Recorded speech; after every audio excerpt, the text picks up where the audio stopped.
What's going on, everyone? Welcome to the Pride of Detroit PODcast, your home for all the latest and greatest Detroit Lions news, updates, analysis, and so much more. I'm your host, Miko, and today we are going to be previewing training camp, which kicks off this week, which means there is a lot to talk about. There's a lot of things to cover, from position groups to players being put on the PUP list. We're going to talk about all that and a whole lot more, and hopefully not have to dive into social media drama that has occurred with certain players and certain people of the media, but who knows? Who knows where the podcast will take us? Before we get started, let me introduce my two amazing guests. Normally, I would be talking about our senior editor, Ryan Matthews, but we have a very special guest today. I'm not going to insult Ryan and say that this guest is better than Ryan, but we all know this guest is a little bit better than Ryan. Eric Schlitt at Eric Schlitt over on Twitter is with us today. Eric, it's so good to see you, my man. How are you? Oh, you be careful, man. You got to deal with Ryan every week here. You don't want him taking notes and on you here. No, I would say Ryan and I are on equal playing fields for sure. I don't want to get on his bad side, you know. I guess the question is, which of you can actually just eat more chicken nuggets? I think that is how we will determine who is better between the two of you. It's a great question. I don't think I'm psychotic enough to eat 100, but I mean, that's that.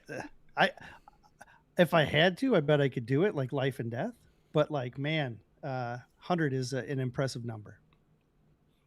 Well, he didn't even get to 100. He got to 82. So I mean, like, the bar's even more reasonable, I think, if you look at it that way. let me. 82 is the same. It's just as psychotic. It's crazy to even think about it. I'm so impressed. All right. Also with us today is our editor-in-chief over at prideofdetroit.com. Some people say he's the boss, the guy that just was finished talking. We argue with that a little bit. But Jeremy Reisman is here at Detroit Online over on Twitter. Jeremy, how are you? How was your weekend? Good. And I'm coming into this week very ready. I feel like I wrote like 6 articles today already, trying to get my like practice reps in so that I hit the ground running here with training camp in a couple days. Sweet. It sounds like something that you and the Lions will have perfectly in common. Everybody's just getting into the groove of things, getting in the reps that they need. But there are a couple players that will not be getting in reps because there were a few of the Lions players that did end up on the PUP list, which means that they will not at least be participating in the early parts of training camp. Jeremy, before we talk about Kerby Joseph and some of the other players that were placed on this list, let's just kind of give people a quick rundown of what the PUP list is, because I feel like every year there's a little bit of confusion in terms of what does it mean to start on the PUP list and what does that mean for like the rest of training camp as well as the regular season. Yeah, I think the first important part is differentiating between the active PUP list and the reserve PUP list. Most players that are put on PUP right now are put on what's called the active PUP list, which you can come off at any point during training camp. Could be a day, could be 2 days. A lot of time if you see a guy that is on the PUP for one list and then off it the next week, it was just, hey, he didn't pass his physical. You know, maybe he ran a certain thing a little too slow and then he was fine the next day. Sometimes you see that with injured players too. It's just, you know what, we're not quite ready. Let's run some more tests on you. A couple days later, they're off the PUP. If you are still on the PUP at the end of roster cutdowns, then they have to move you to the reserve PUP, and that's the one that most people know as the one you miss the first 4 games on. You might stay longer than that, but you have to miss at least the first 4 games. Everyone that you just talked about is on the active PUP list. They can come off at any time, but the one important thing too, I guess, to keep in mind here is that once the practices start, you cannot go on the PUP list. You either have to start training camp on the PUP list or you're not on the PUP list. Anyone who gets injured after that is either just injured and not on a list or on season-ending IR until roster cutdowns. So that's kind of all you need to know with the injury stuff. At this point, we're recording this on Monday night. Veterans report on Tuesday, so it's possible there are other players that go on PUP that haven't been reported yet. I imagine guys like Brian Branch and Kerby Joseph were put on PUP because they probably arrived early. Granted, because they're going through rehab pretty regularly and at the facility lot. So we might still see another addition or two, hopefully not, but keep in mind that that's still very much a possibility. Yeah, and you mentioned the two players that we know of that are on PUP, and I think both of them are somewhat expected. Maybe Kirby was a little bit up in the air based off of some of the information that he provided the public in regards to maybe him not being on the PUP list. But Brian Branch was the other safety that, again, I think we all pretty much assumed that Brian Branch would start training camp on the PUP list and probably not really be expected to return back to the team until probably like late October, early November at the earliest, as he kind of recovers from his Achilles injury. The other person that ended up on the PUP list, which was a little bit of a shock to me, and I guess I just wasn't keeping up with where he was injury wise, was tight end Tyler Conklin, who they signed this offseason. Eric, we kind of knew what to expect when it came to BB and Kirby. What are you guys kind of expecting when it comes to Tyler Conklin? Is this something that you think like might actually linger a little bit, or do you think it is kind of like what Jeremy was talking about, maybe just a failed physical or something like that? No, he didn't practice in the spring either. The info that I heard was that it was somewhat minor and they weren't expecting it to linger. At the same time, when I heard that in the spring, I thought that might mean he would be ready by training camp. So it could be that like he has this lingering issue from the spring and he did fail a physical and he could be ready to go soon. Could mean that maybe that issue from the spring has kind of lasted a little bit longer. I don't expect it to be anything long term. And so, in my opinion, based on some of the things that I've heard, it's something that I expect him to get on the field, in the near future. Could be, a week or so, or maybe a little bit more. Who knows at this time? But I'm not expecting it to be anything long term from what I heard in the spring. Yeah, I Yeah. think at the very least, Jeremy, it makes the tight end battle, or at least tight end three battle, a little bit more interesting heading into training camp. Yeah, I don't have any idea honestly what's going on with Conklin. It's kind of the same thing with Kirby. Like for me, this isn't good news, but it's also not bad news. That's kind of how I would put it. Like with Kirby, it's not great that he's not starting on PUP, but it's not really bad news until we hear that it's bad news. That we hear that Kirby is behind expectations or anything like that. With Conklin, we just don't know. But like you said, like I think this is an interesting opportunity. We'll see if they put Sam Laporta kind of on a pitch count or anything, or if he's going to be a full go. I know he's been fully cleared, but that doesn't necessarily mean he's going to be starting and full on and 11 on 11s, things like that. So if that's not the case, then you have Brock Wright as your number one. You have Miles Kitzelman, who got a lot of time with kind of the first half of the team in the spring. Suddenly he's up to the second team, maybe even the first team, and you're getting a good test out of the depth and seeing what you have there. Because even if Tyler Conklin is healthy and fully go, I don't think they're just going to hand him the tight end 3 job, even though I feel like he's easily the best in that role. And beyond that, like maybe Miles Kitzelman or Zach Horton or Thomas Gordon, maybe one of those guys can make a case for being tight end 4, for them to keep a 4th tight end. If Drew Petzing thinks that the tight end room is deep enough, then maybe he's going to want more to run 12 and 13 personnel. I don't think he's going to try to force it if the talent isn't there. But again, some of these early injuries, the positive spin on it is that you get a bigger, longer look at your depth, and that's probably what it's going to look like in the Lions tight end room early in camp. You talk about getting a better look at your depth, and I think that's something that we've been lamenting a lot when it comes to the safety group. And getting back to Kerby Joseph, which once again, that was probably the headline. And I don't know if it was a headline because it was a surprise, but it was more so probably a headline because Kirby kind of went out there on Twitter and was more or less saying that he didn't expect himself to be on the PUP list. Where does that kind of tell you about just the status of things heading into camp? Do you think this is Kirby just being a little overzealous? Do you think that maybe this is one of those situations where he maybe just won't be on the list long? I don't know, man.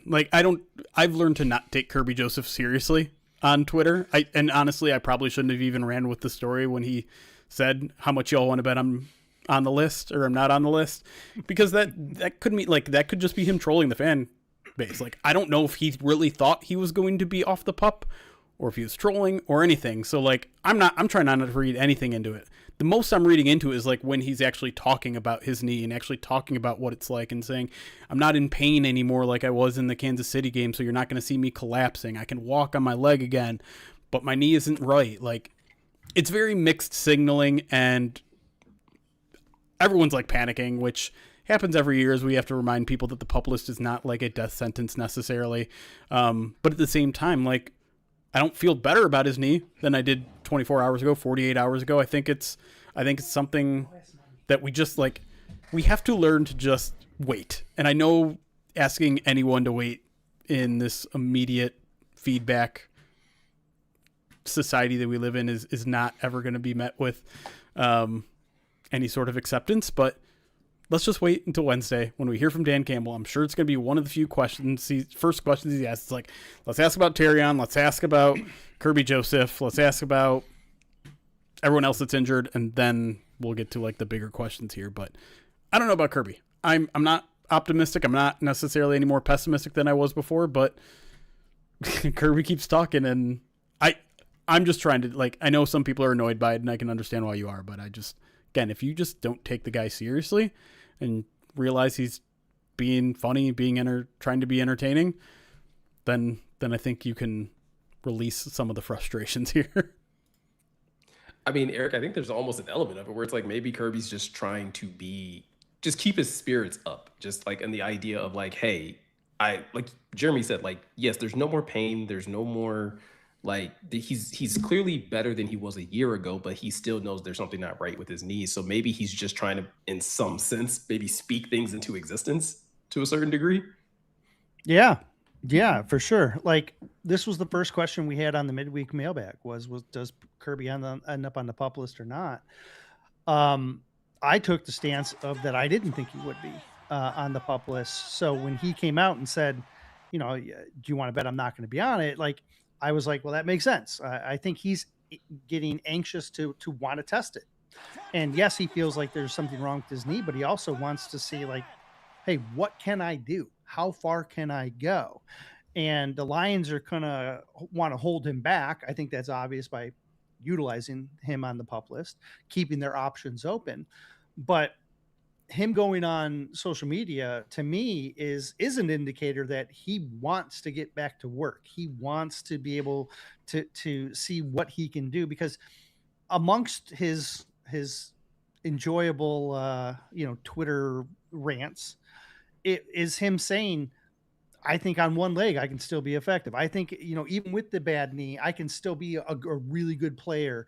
And so I look at it, as I always do, through a very optimistic lens. And I think maybe Kerby falls into that boat as well. And so when I saw him on social media, I took it as, this is a guy who's getting antsy and wants to get back to playing, and he's not on the field, so he's working his thumbs instead. I do think, I don't know if Kerby necessarily, to Jeremy, to your point, like, yes, he's a bit of a character. He likes to have fun. He likes to engage with the fans through social media in these types of ways. I don't think he would troll the fans in this way in terms of even saying that, like, hey, how much do you want to bet that I'm not on this list? If he didn't truly think that there was at least a good chance that he would end up on the list, maybe it's a situation, we won't know this until, like you said, until you guys are able to talk to Dan later this week. But we don't know if it was the case of maybe a failed physical or a situation where the Lions had to sit Kerby down and just be like, hey, we want to continue to do what we've been doing with you all offseason, which is be as careful as we possibly can with this injury. We don't know how much it can or will flare up after one or two practices, and we'd rather just not risk it in the early parts of training camp, knowing that there's going to be a ramp-up period. But with that said, I'm curious, like, on either of your parts, like, do you think there is a downside if they are just trying to be cautious? Is there a downside to possibly being too cautious with Kerby this early in the offseason? I mean, it's hard for me to sit here and say that, not knowing what his condition is like, right? Like, I'd rather you err on the side of medical caution for sure.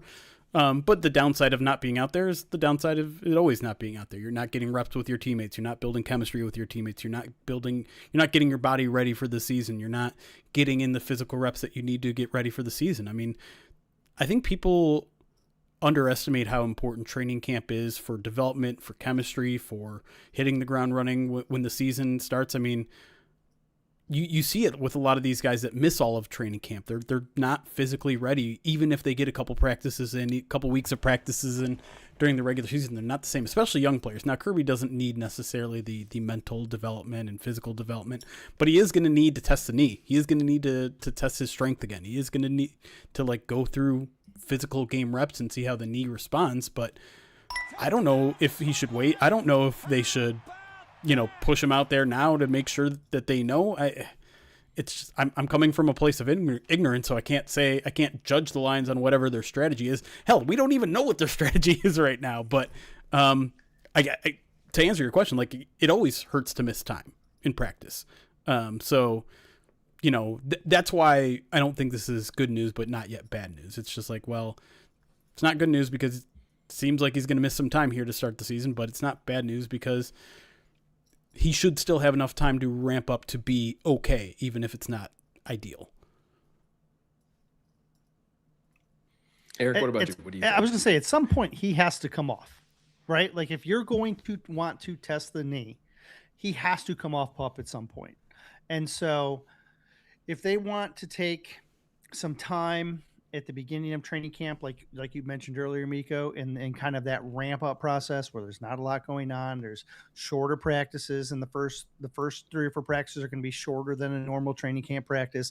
They don't put pads on until the practice 5 or something like that. So like, if they want to hold him out while the guys are going through conditioning and stuff like that, I mean, maybe that could be, what their thought process is.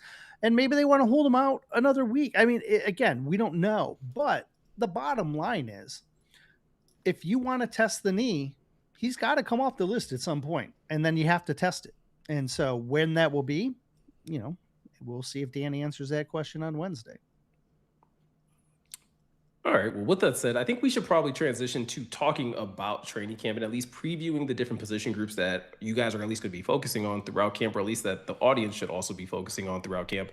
And since we've already been talking about Kerby Joseph and Brian Branch, let's stay focused on the defense. Jeremy, how about we start with, I don't know, defensive line? Do you want to start edge? Do you want to start defensive tackle? I'll let you choose. This is a Detroit Lions podcast. We got to talk edge. We always talk edge. Edge.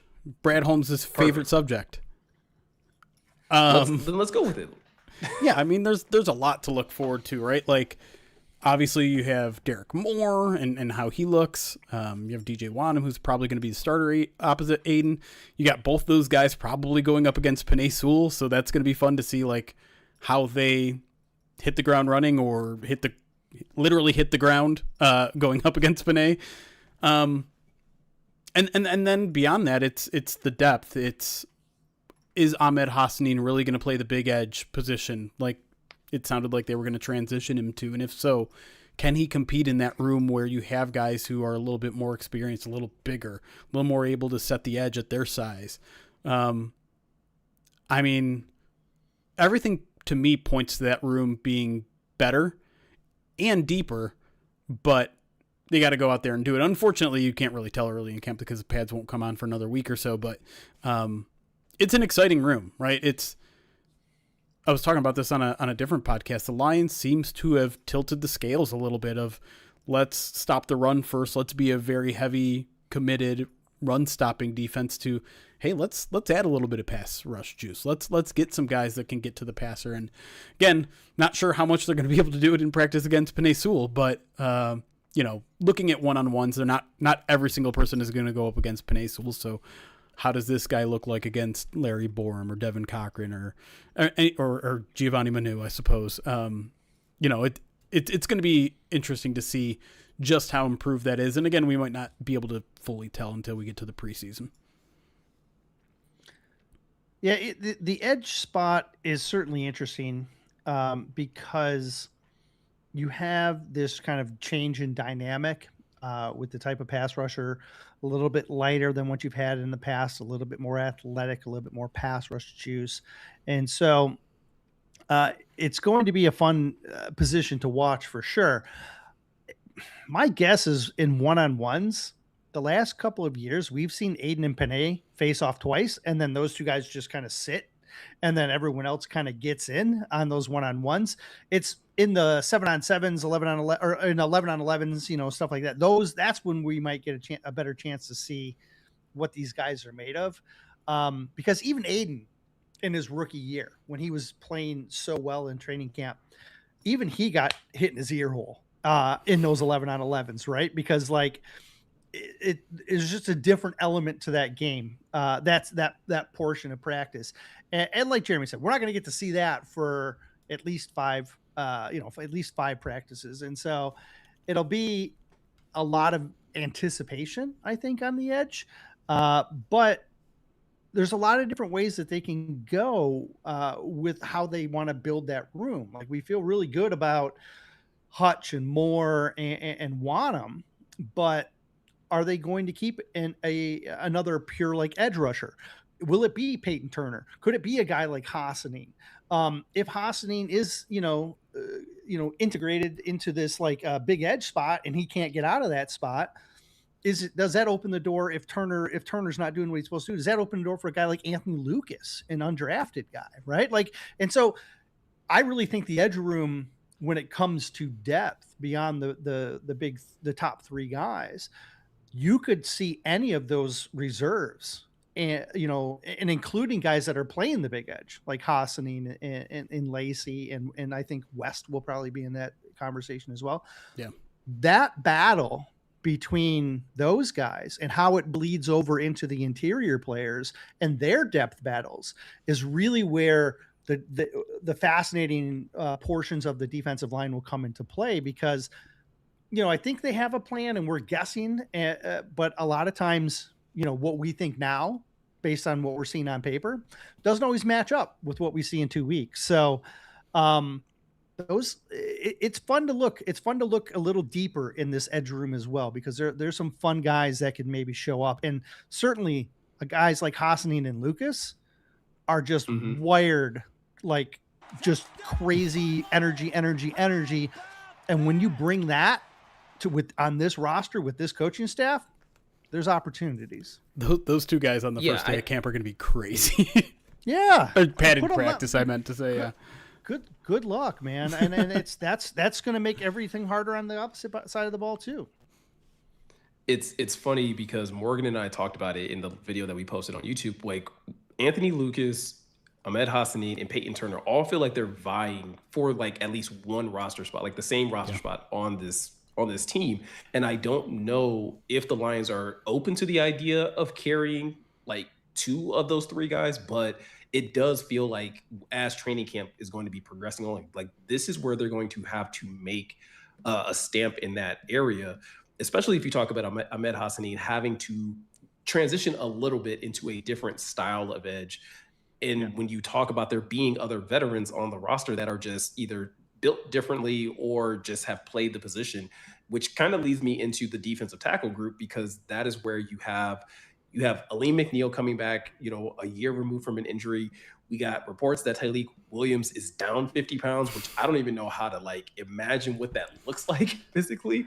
And then you got Levi coming back, and Levi is expected, I think, by a lot of people to at least be in rotation, at least at the 3-tech spot. But could he also be still in contention to be the big edge, to somebody that they still want to kick out in that role? This entire defensive line group, for me, Jeremy, we haven't talked about it a ton, but like is going to be very interesting to watch when you talk about not just the guys that are starting, but the depth and the guys that are going to be rotating in potentially. And in the scheme, right? And how they're going to deploy these guys, right? Because I think, Eric, you and I have been talking about for a while, like, are they just going to roll kind of 2-3-tech looks with Aleem and Tyleik? And with reports that Tyleik lost 50 pounds, whatever that might be, whether it's 50 pounds of fat or and he added, 30 pounds of muscle, or if he's truly going to come into camp maybe under 300 pounds, then what? You're just going to run 2-3 techs and Aleem is going to go back to nose at 325-ish? I don't know. It's fascinating how even just looking at those 2 starters, how they're going to play out. But like you said, Miko, then you have Levi who can play from the 3 to the 5, or really from the 0 to the 5. You have Tyree West. You have Skylar Gill Howard, guys that can play up and down. And so in the way that we talk about versatility at other positions, like linebackers cross-training at all the positions, I feel like the Lions are entering this training camp with a ton of versatility, and I think they may utilize it.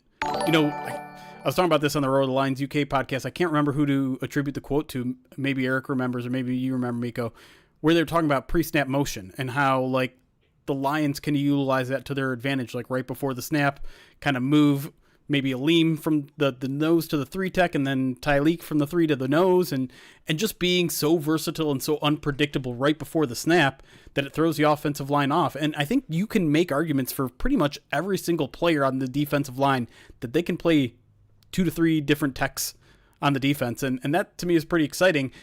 The question for me is like, what does base look like though? Like, what is a standard first down set look like?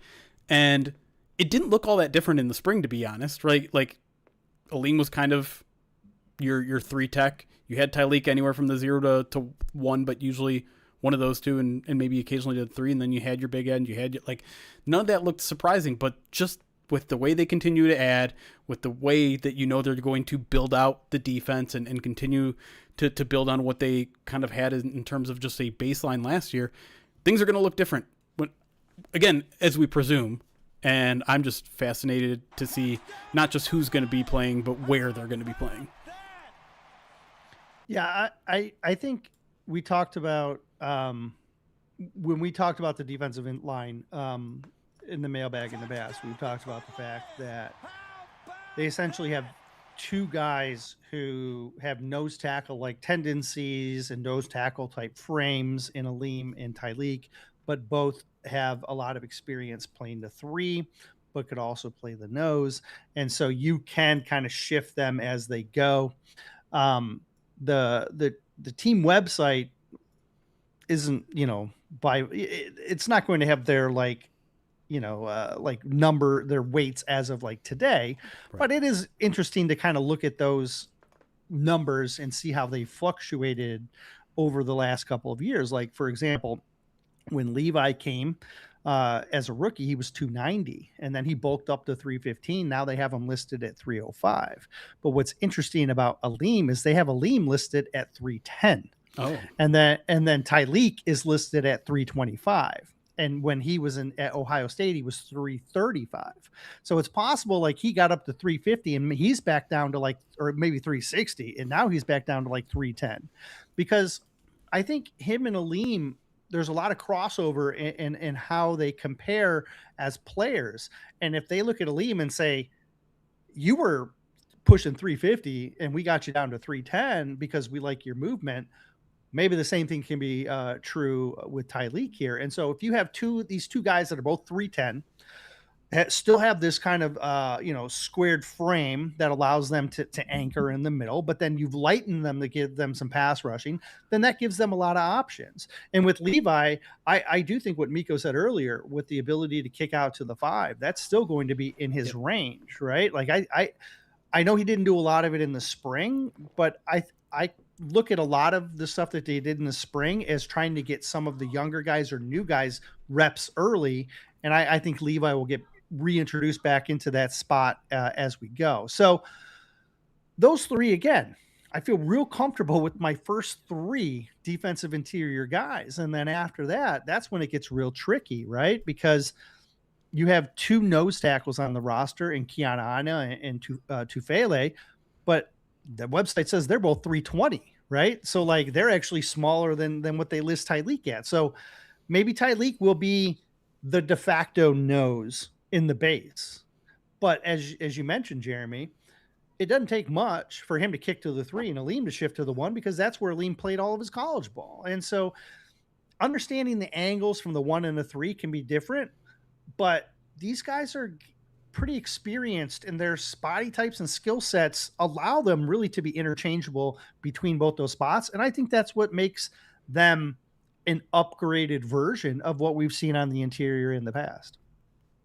You guys both hit on a number of things that I would love to be able to break down, but I think the first thing I want to talk about is, Eric, what you talked about in terms of the depth, because like I'm with you when it comes down to, listen, I know Tyleek's going to play a lot. I know Aleem's going to play a lot, and Levi's going to be easily first guy up in terms of rotating with either of those 2 guys.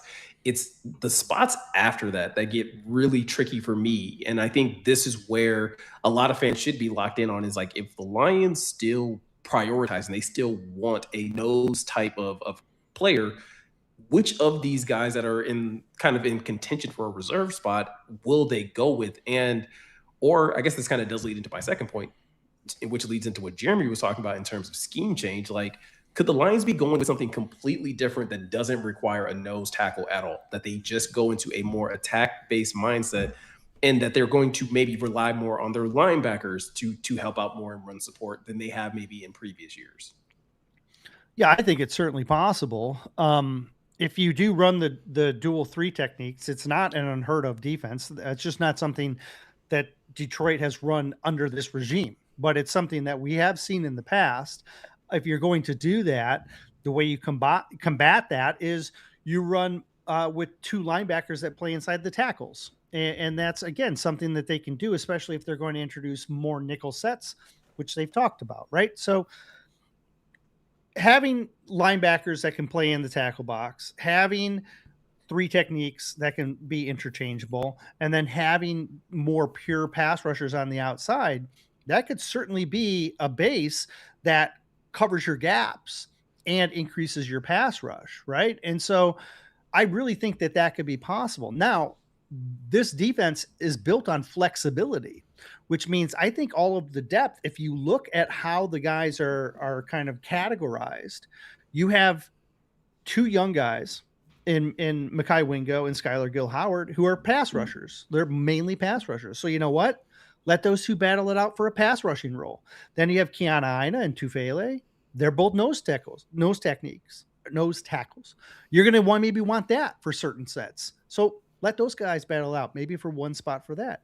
You're going to need a couple of of those big edge guys. Well, you got three in Lacey, West, and Hassanin. Let those three guys battle out. And I could really see a dual three technique with depth guys that can fill situational roles depending on what they want to incorporate in their different sets. And it looks like this a lot throughout the defensive roster, where you have established starters and then guys that are very specific in these key roles. And there's a identical player to them, right, that they'll be competing with. And I think on this interior, we see that with a pass rushing role, just a balanced role, because that's what Miles Adams and Chris Smith bring. Like, they're very balanced and steady. But you've got a three pass rusher, you got a nose, you got a five technique, and you got this balanced guy. And so let those guys battle it out and get some guys that are very specific in what they do.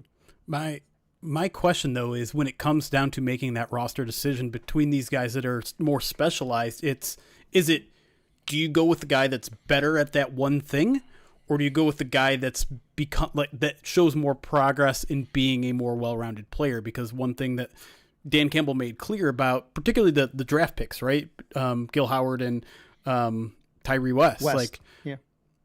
Yes, we got them because of their pass rush, but we're not going to put them on the field until they can also stop the run, until we can also trust them to stop the run. So will they even invest in a guy who can only rush the passer, like Skylar Gill-Howard? If he's just a three tech that rushes the passer, is that enough to warrant a roster spot, or will he have to show a little bit more?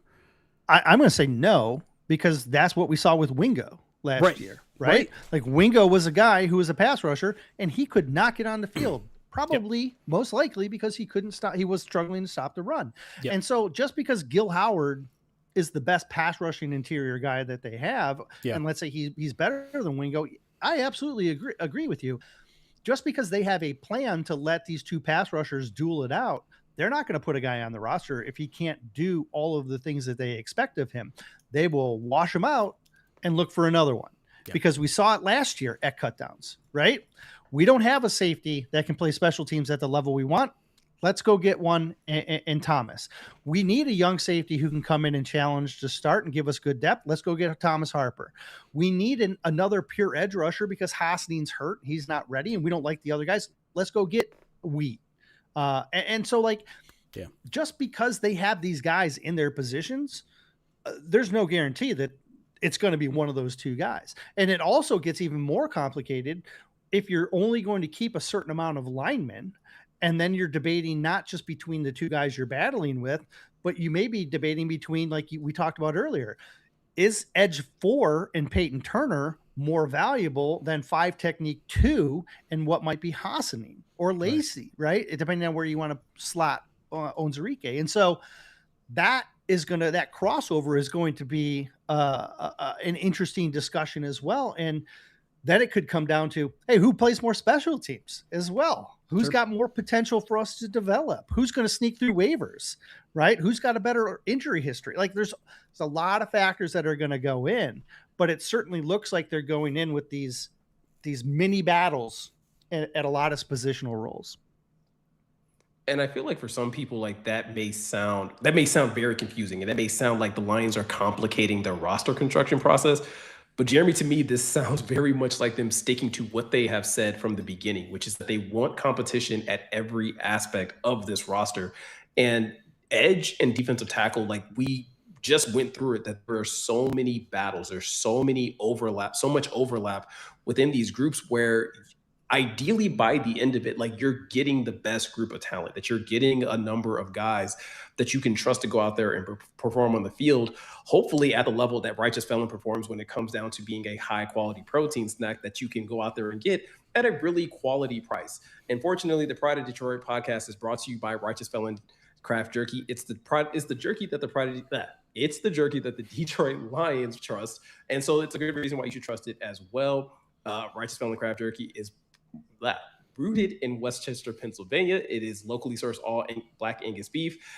It is some of the jerky that I trust more than anything when it comes down to getting me a high quality protein snack. Right now, I actually have on the side over here a duo stick that basically has their hickory OG meat stick as well as their cheddar stick. It is a great combo snack. I think it's like 14 grams of protein in one simple snack. And when it comes down to Righteous Felon, there's so much protein packed in each one of their snacks, anywhere from 16 to 20 grams of protein. All you have to do is head over to righteousfelon.com and you can get a high quality snack, and you get to save some money by using the promo code POD15 at checkout. Jeremy, what are some of your favorite protein options over at Righteous Felon? Man, I get the variety pack every time because I just want a little bit of everything. Like variety is the spice of life, you know. I don't like choosing one flavor. I like, you know what, I honestly like, this is what I really honestly do is it comes in this nice fancy bag. I just like blind grab, take it, eat it. I'm never disappointed. And that's not completely true. Sometimes I save Marilyn Monroe for last because I just anytime I want that special snack at the end of the day, got to grab the Marilyn Monroe. It's like popping the champagne. You save it for a special night. Same thing with Marilyn Monroe. Is that weird? Don't look at me like I'm weird. I do the same thing with Darth Garlic. I did the same thing with dark garlic. It's the snack that I start with, and it's also the one that I save for last. I got to make sure that like I start off my order with Righteous Felon with something really good, and I got to make sure that before I run out that I at least can have a reason to be like, oh yeah, I got to go out there and order this again. And that's super easy when I go over to righteousfelon.com. I use the promo code POD15 at checkout to get 15% off my order. Again, you can do the exact same thing. Use the promo code POD15 at righteousfelon.com and save big on your order as well. We're going to take a quick break, but when we come back, we're going to continue talking about the defense, specifically talking about the linebacker group and the defensive back group, because there's a lot of interesting battles in those two groups as well. So we're going to dive into that. And eventually we're going to get to the offense and break that entire side of the football down as well. So stay tuned. We're going to talk about that and a whole lot more right after this.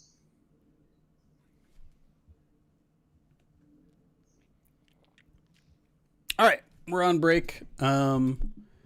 If I could get both of you to talk a little bit closer to the mics the second segment, I think that'd be helpful. You guys are a little quiet. Absolutely not. Just, I don't know, like Miko, you're obviously in a new house, and congratulations to Miko for moving into a new beautiful home. It's a little echoey, Thank you. But I think if you get closer to the mic, it won't be as bad. He's just got to decorate a little bit more. Get some stuff on the wall. True. Start, dampening the noise in there, right? Like that will come with time. This room that I'm in used to be super echoey. Like, it was awful. I could never record in here. Now it's much better now that I have a million things all over the place. A lot of things. Yeah, that was probably one thing that we should have checked before we did this. That's fine. It's not the worst. We'll get one one Apple Podcast review is like, the auto island, this was terrible. I'll never listen again. Well, if you can scoot back from the mic just a little bit. Absolutely not. I can see the levels, all right? I'm coming through fine. My ears say something different here. Well, you gotta turn down your headphones, Eminem. Eminem. There's no snare in my headphones. Oh, there you go. Anyways, let me get through some alerts here. Then we'll talk about whatever chat wants to talk about. Daddy Drew Boy, thank you for the Twitch Prime 8 hours ago. First time subscriber, appreciate you. Duck Lion 40 months subscribed on Twitch. Dasgib 57 says it's football season. Dang right. Steel Line 42 months says it let the football begin. Lion Blood 60 months subscribed on Twitch says this is the year. LFG. T Skogs, thank you for the 10 months subscribed on Twitch says Pacheco sub-anniversary. That's right. I'm going to stop there for a second. Just because, like, when we did our roster rankings over the past month or so, and Pacheco came out as one of the most polarizing players. Yeah. And admittedly, that was mostly due to one person on staff who has been pretty vocally skeptical. Al? I'll say it. I wasn't going to name names. I will. Yeah, of course you will. And listen, like, I think skepticism is fully warranted with him, right? Like, the explosiveness hasn't been there since his first 2 seasons. The injuries have been significant.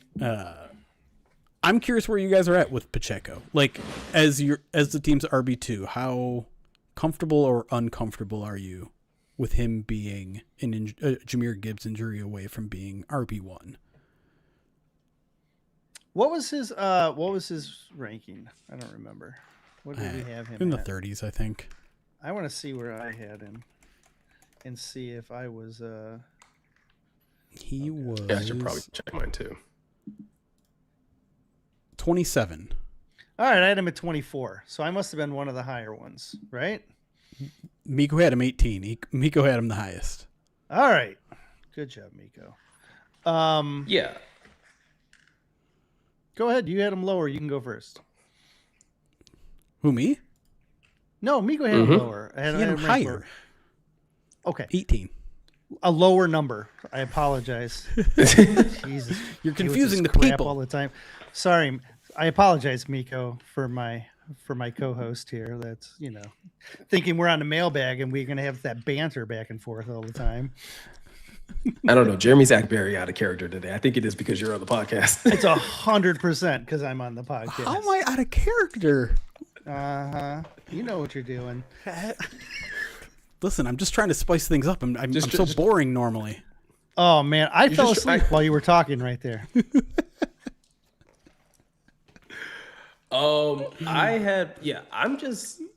I'm a believer that Pacheco can bounce back within this offense. And it has honestly more to do with the style of offense that they're going to be running. And I think that the offensive line is going to be that much more improved. Like, you're talking about a guy that was, last year, just a season removed from his injury. So now we're talking about a guy that's now 2 seasons away. I think he's going to be in an offense that's going to just outright block better in the run game. And when you have a running back, and so I just feel like it was not great. Yeah.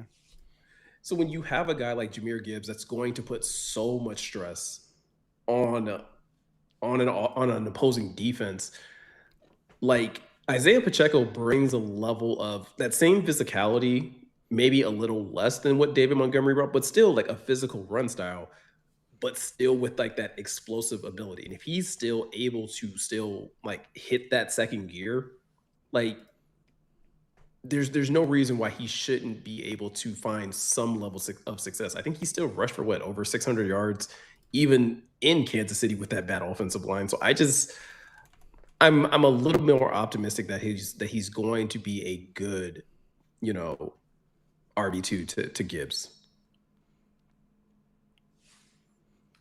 The Kansas City OL was not very good in run blocking. They weren't. Their whole backfield, like I don't think they've had a 1,000-yard rusher in a while, if I'm not mistaken. It's just not. It's not part of their game, Kareem right? Hunt had 611 yards at 3.7 a carry last year. Pacheco was at 462 for 3.9 a carry. Yeah, and even before that, I don't think it was great before the years prior to that as well. So, I do think the Petzing style, from what we're expecting, it should fit him better. I think as a RB2, he's built well for that role. If he's pushed into a he's the starter, and Jahmyr Gibbs gets a red card and he's got to sit for a minute. I don't know if they would just lean on Pacheco only. I wonder if they would just start rotating them, some of the other guys. You've got, well, look, I know you're trying to get me to talk about Vaki, so I will. Vaki has a great offensive skill set, but you're not going to want him as RB1 either. And then Sailors was an RB1 in the UFL. And so there's some balance to him as well, but again, you're not hoping he's your guy. Right. And so it could be a little bit I think if Gibbs was not available, it would be mixing and matching as opposed to necessarily being this is our new starter. Right. All right, that's fair. I'm not sure why I got us to jump into running back conversation. Now we got nothing to talk about once we talk about the running backs on the podcast. Oh no, we'll be fine. I'm just kidding. All right, Jay Rago, thank you for the 22 months. Says my Bobby Lane anniversary. Deep cut. Not old. I guess not deep. Old cut, not deep cut. Historical cut. Dark Wizard, thank you for 41 months. Wagon Maker, 35 months, says, who wins between the three of you in a game of horse?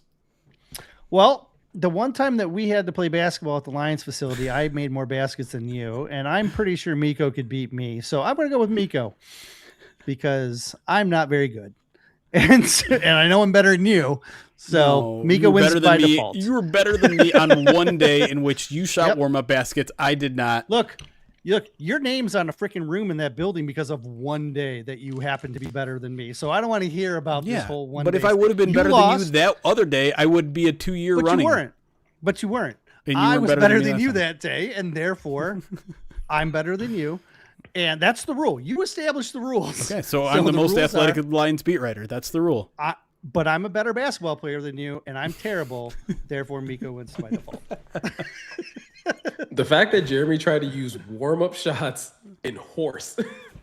We didn't play horse. It was no. We shot three-pointers, and I didn't take any warm-ups. Yeah. Okay. And he made 1. I made 0 out of 3. There's one more. And he's using that as evidence as he's a better basketball player than I am. I made more shots than you. I mean, I don't know. That seems pretty clear evidence. One shot. Let me introduce you to something called is better than size. 0 shots. Okay.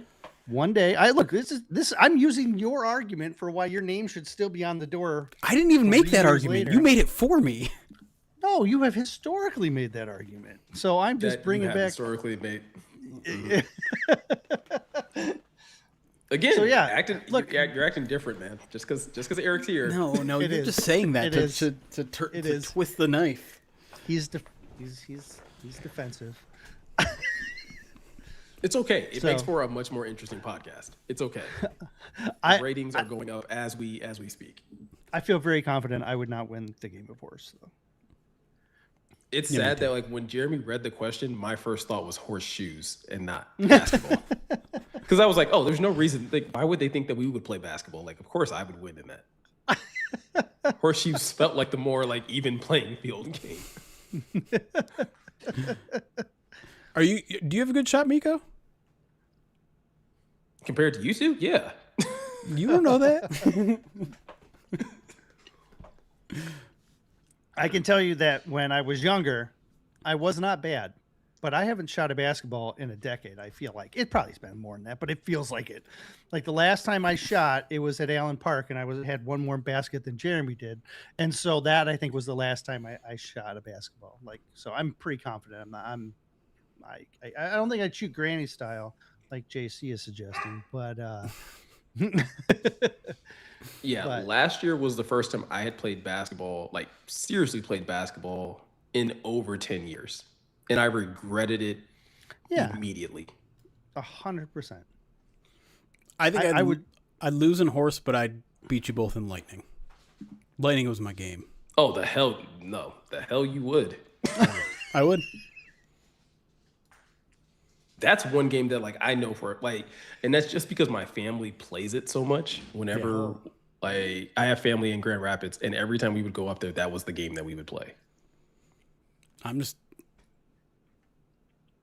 I played lightning last year with a group of my friends, and I won 2 out of 4 games in a group of like 8 guys.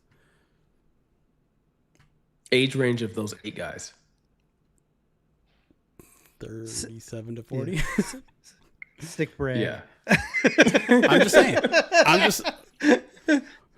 Eric, If I tried to play a game of lightning, I don't think I'd complete it. I think my feet would hurt by. Exactly. Hey man, this gray isn't because I'm young. Listen, it's okay. Jeremy, you should have like a great deal of solace that you know that you can beat everybody on staff in disc golf. Like and pickleball. But any other sport that is predominantly dominated by my demographic, like I'm still picking me. What do you mean by that? What do you mean by that, Miko? That black is better. I don't what do you want me to say? He's a lot younger too. Don't forget that. Go on. Everyone keep underestimating my athletic ability. That's how I got my name on the building. Is that also how you strained your calf? I think that was pickleball. What? Who here has not been injured, Miko? Yeah, I'm just saying, like, I heard the same thing, Lisa. The building. You're acting different, Miko. Eric's here, and you're trying to impress him. That's what's happening. I'm trying to channel my inner Stephen A. Smith, all right? And hopefully it doesn't lead to us having to get rid of staff members by me having so much success, but... Oh, Didn't you what a injure mess. What a mess that is. I mean, look, it's hard to have a job in sports. You know what I mean? Like the Pelisaros and stuff. It's, like to get a job and then lose it like that because of monies. Oh, that's terrible. That's why I feel bad when people just get the opportunities and then waste them away because they can't, control themselves. I'm just going to go to the next alerts here. Nish, thank you for the 10 months. Panay Sewell is good at football. I am excited to see him play football in the Big 2026. Papa Steve, thank you for the 9 months. Says it's my Stafford. Nope. JMO, nope. More anniversary. Make sure you re-up your Prime subs every month. Friendly tip. Yeah, that is a good reminder from Papa Steve that even if you have subscribed to us on Twitch, if you've used your Twitch Prime, that does not auto-renew every single month. You have to automatically renew by clicking the subscribe button, clicking on the little use your Prime gaming sub. Do it again. Appreciate you. Thomas, Jay Hutchins, who also did that, 40 months subscribed to us on Twitch. Sammy Boys, also 40 months using Twitch Prime, says it's Zach Horton anniversary. Your boy Maroc, 46 months subscribed using that Twitch Prime. Obi Sandwich, 15 months Twitch Prime, says Golden Tate subiversary. Appreciate you guys. Appreciate you. Knoxville Lions fan, 47 months, says 47 months, and get to hear the machine not too shabby. DC Smithers, I don't know why I said Smithers, DC Smithers, £2 super chat, says tight end Zach Horton and defensive end Eric O'Neill get no love. They're deep down there. They gotta work. I think Zach Horton will probably get some more love in the third segment. I don't know, depending on based on how segment 1 went. Yeah, we're probably going 3 segments today.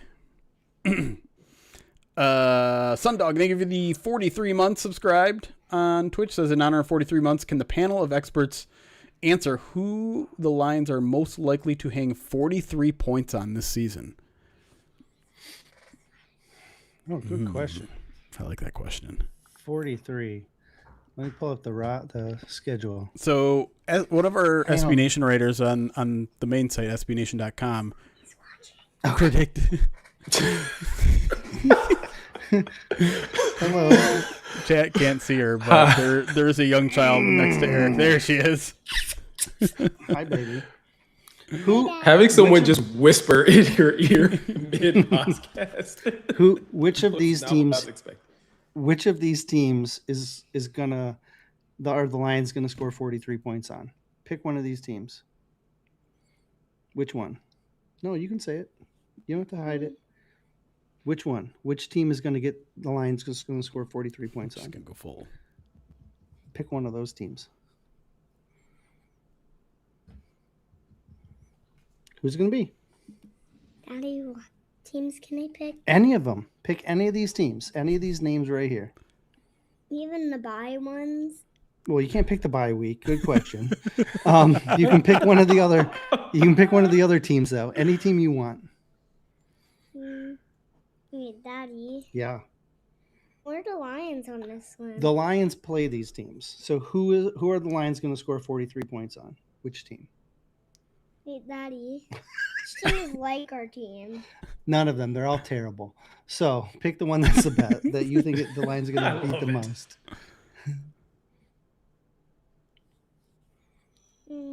Just say it. Which one? Jets. Yeah, Jets is a good one.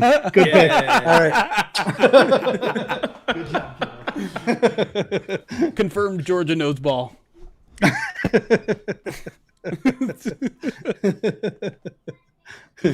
Yeah, that's a good one. That's a good answer. I mean, it might be the Bucks if they trade away Vita Vea. True. Man. You know what? I think they do to the Bears again this year. Mommy told me to run back and say, never mind the Bears. That would be a good one.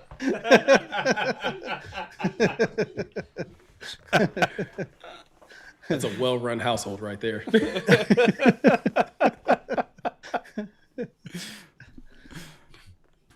Yeah, Bears is a good answer. So I was going to say SB Nation put together like a 70-something prediction for the 2026 season, and one of their predictions was that the Lions were going to hang 40 points on back-to-back opponents. And I think that was the Jets and Panthers in week 3 and week 4. There you go. Panthers did just lose their young linebacker for the season. That sucked. It was like their first day of training camp. Okay, you got to let them talk, though. You can sit with me, but you got to let them talk. All right.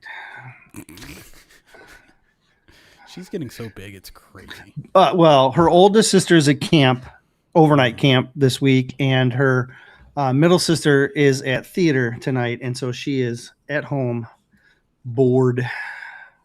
Right? I'm not bored. Okay, not now.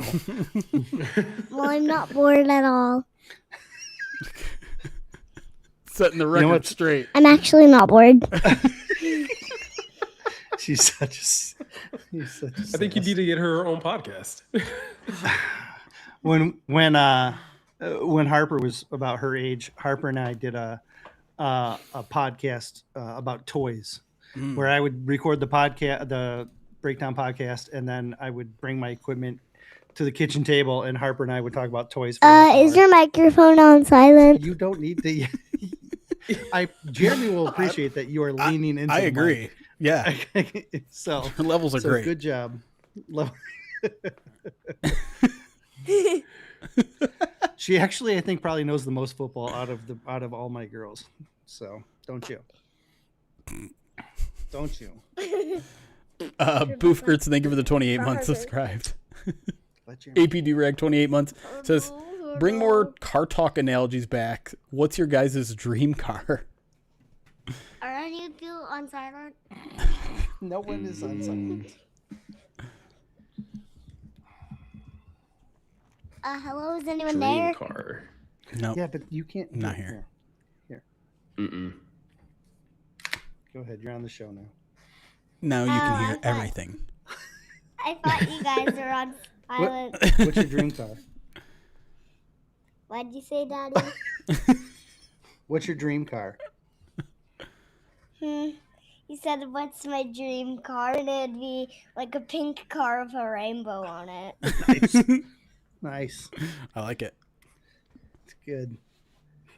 You want me to take her? No, she's only for a second. Hello. Hello. Mika, what's your dream car? Jeremy, it is Where the did he say? 1967 Shelby GT500 from Gone in 60 Seconds. Can you repeat that, Georgia? You want me to take her? Why do you want me to repeat it, Jeremy?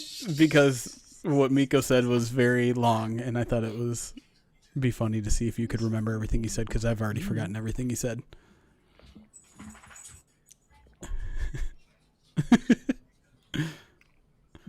I don't think I have a dream car.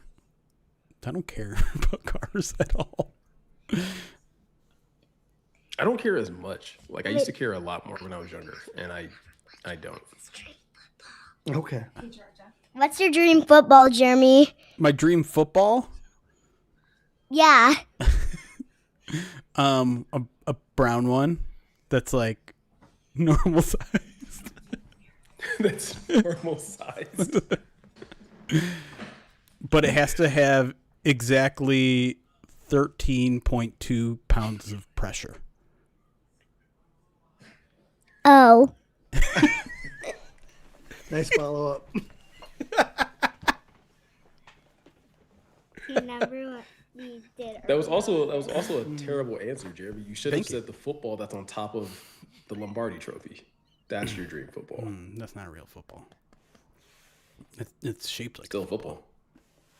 Well, if it was real, it'd be, I think. That's a good point. See? Who's your favorite football player, Georgia?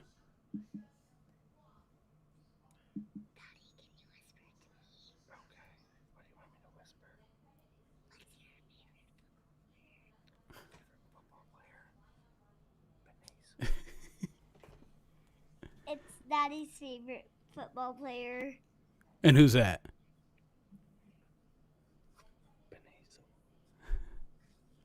Wait, can you tell them? Can you whisper it to them? Panay Sewell. That's our favorite. Oh. We even got a card Oh. somewhere. Oh, it's up there. Oh, what happened? My music turned on. I thought That that was was coming from strange. my other room. Yeah, no, it's coming from my headphones. Between the numbers, thanks for gifting a sub to Rcox86, and then John Johnson, thank you for the 20 months subscribed on Twitch. And I think I'm caught up.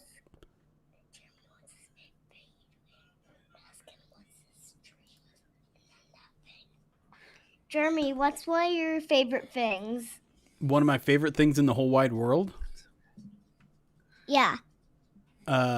Good question. Well, I love my family. Mozzarella sticks. I love... No, like I said, like a thing. Yeah, people aren't things, Jeremy. What's wrong with you? Mommy, I Oh. actually want to learn to Does she still have her headphones on? Georgia, do you still have your headphones on? I actually still...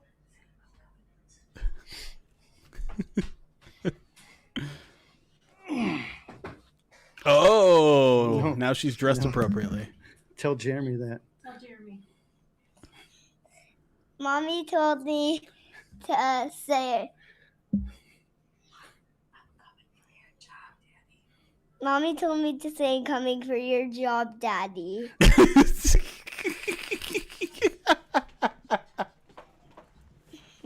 I think I'm going to change this outfit Okay. a little bit. Okay, go ahead.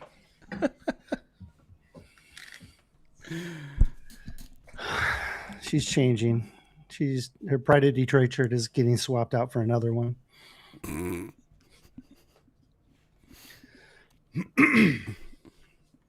Yeah, this is a good podcast segment. She's not shy. Emotional takes completely unsupported by data? Wait, am I Come back, Trapper. How Nope. dare you? Getting it right. That is not one of my favorite things.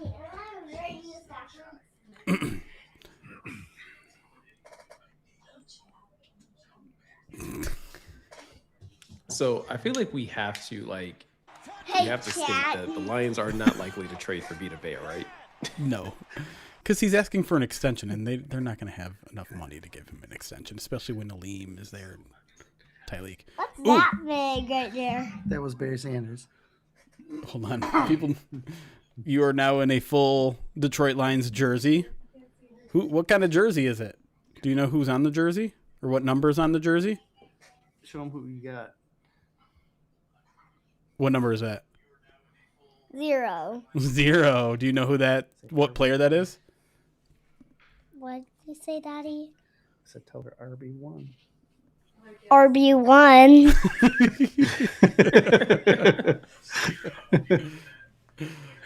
That's what Daddy told me to say. Is that your jersey? Or are you borrowing someone else's jersey? Is that yours?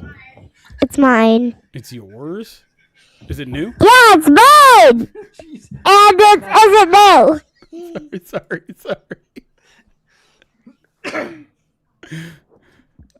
To everyone who's wearing headphones, I'm so sorry. You can't yell, you'll hurt people's ears. You can't yell, you'll hurt people's ears.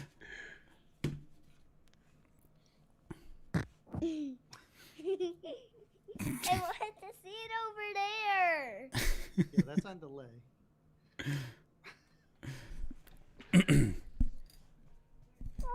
George, are you going to go see the Lions practice this year? On my table. With Daddy. Yeah? Are you going to go to... We should bring you to the press conference.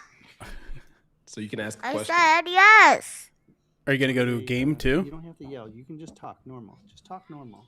I think so. Here, Yeah. take him. Mommy gave me this.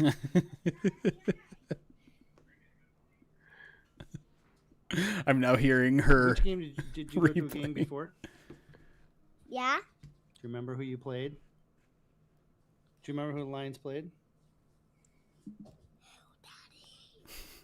Daddy. They played Jeremy's favorite team. The Vikings. Yeah. Yeah, they played the Vikings. Jeremy is their favorite team.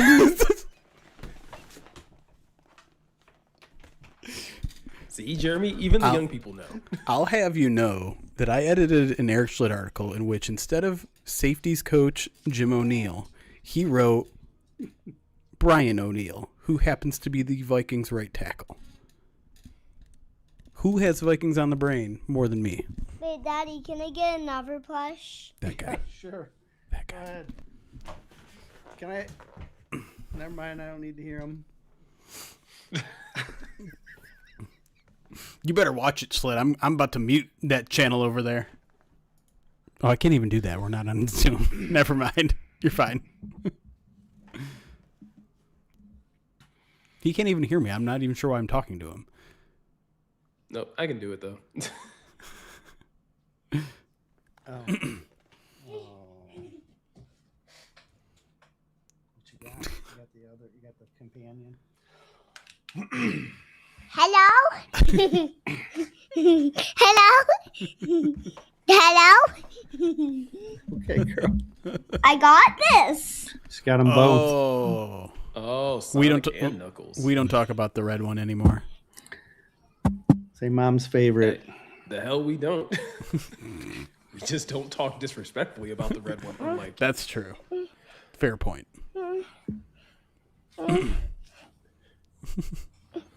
It just makes me miss him. All right. Look at that How smile. you feeling? Good. Yeah. Did I get Monkey? Monkey, thank you for the 41 months. Appreciate you.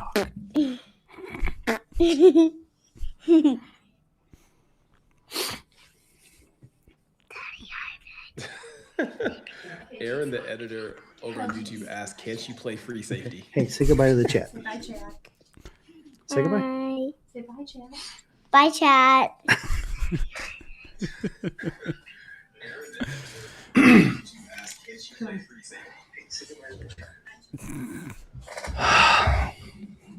hope that was fun. That was fun. Please turn the stream audio off now, please.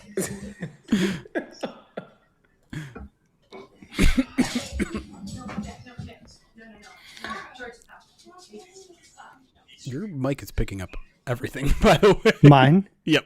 Mine? It's Yeah. great. I have a very expensive mic. But now I wonder now if you're there's a super way for loud. me- Did you get louder? Did someone touch like a volume control on your? Because now you're way louder. How's that? You're still very loud. Too loud? Yes. Okay. Oh, yeah. I can see the volume now. What if I just sit back in normal? Is it still too loud? Probably. Well, it depends how loud Miko is, because I need you guys to be at the same level. Oh. Jeez, you're needy. I turned it down. Like, Yeah, now you're I way. should be Now lower. that's too much. All right, that should be in the middle. I think that's good. I need Miko to talk though too. Oh, is that better? I need you to talk longer than that. Talk longer than this? Like I have Yeah. to basically do a monologue for you? That's so fine. needy. Okay, I think we're good. I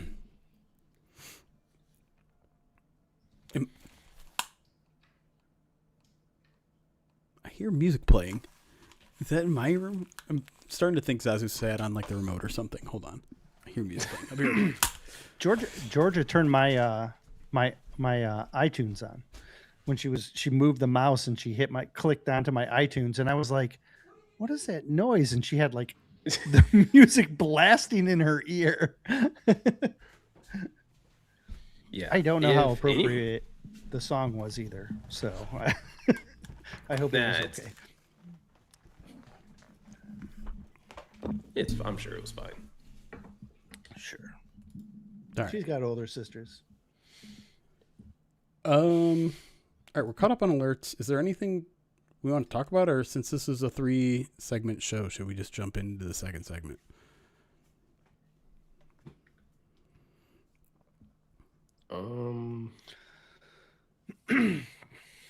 Yes. Yeah, I'm fine with jumping into the second segment. Okay. Let's do that then. Actually, 1 second. I did want to test something.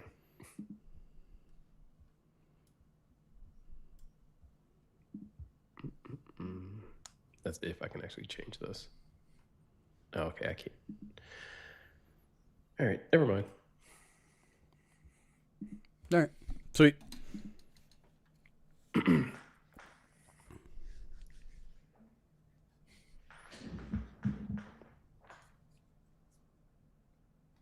And welcome back to the Pride of Detroit PODcast. Here in the second segment, we are going to continue our conversation about the defensive position groups that we are going to be focused on in training camp. We talked about edge, we talked about defensive tackle.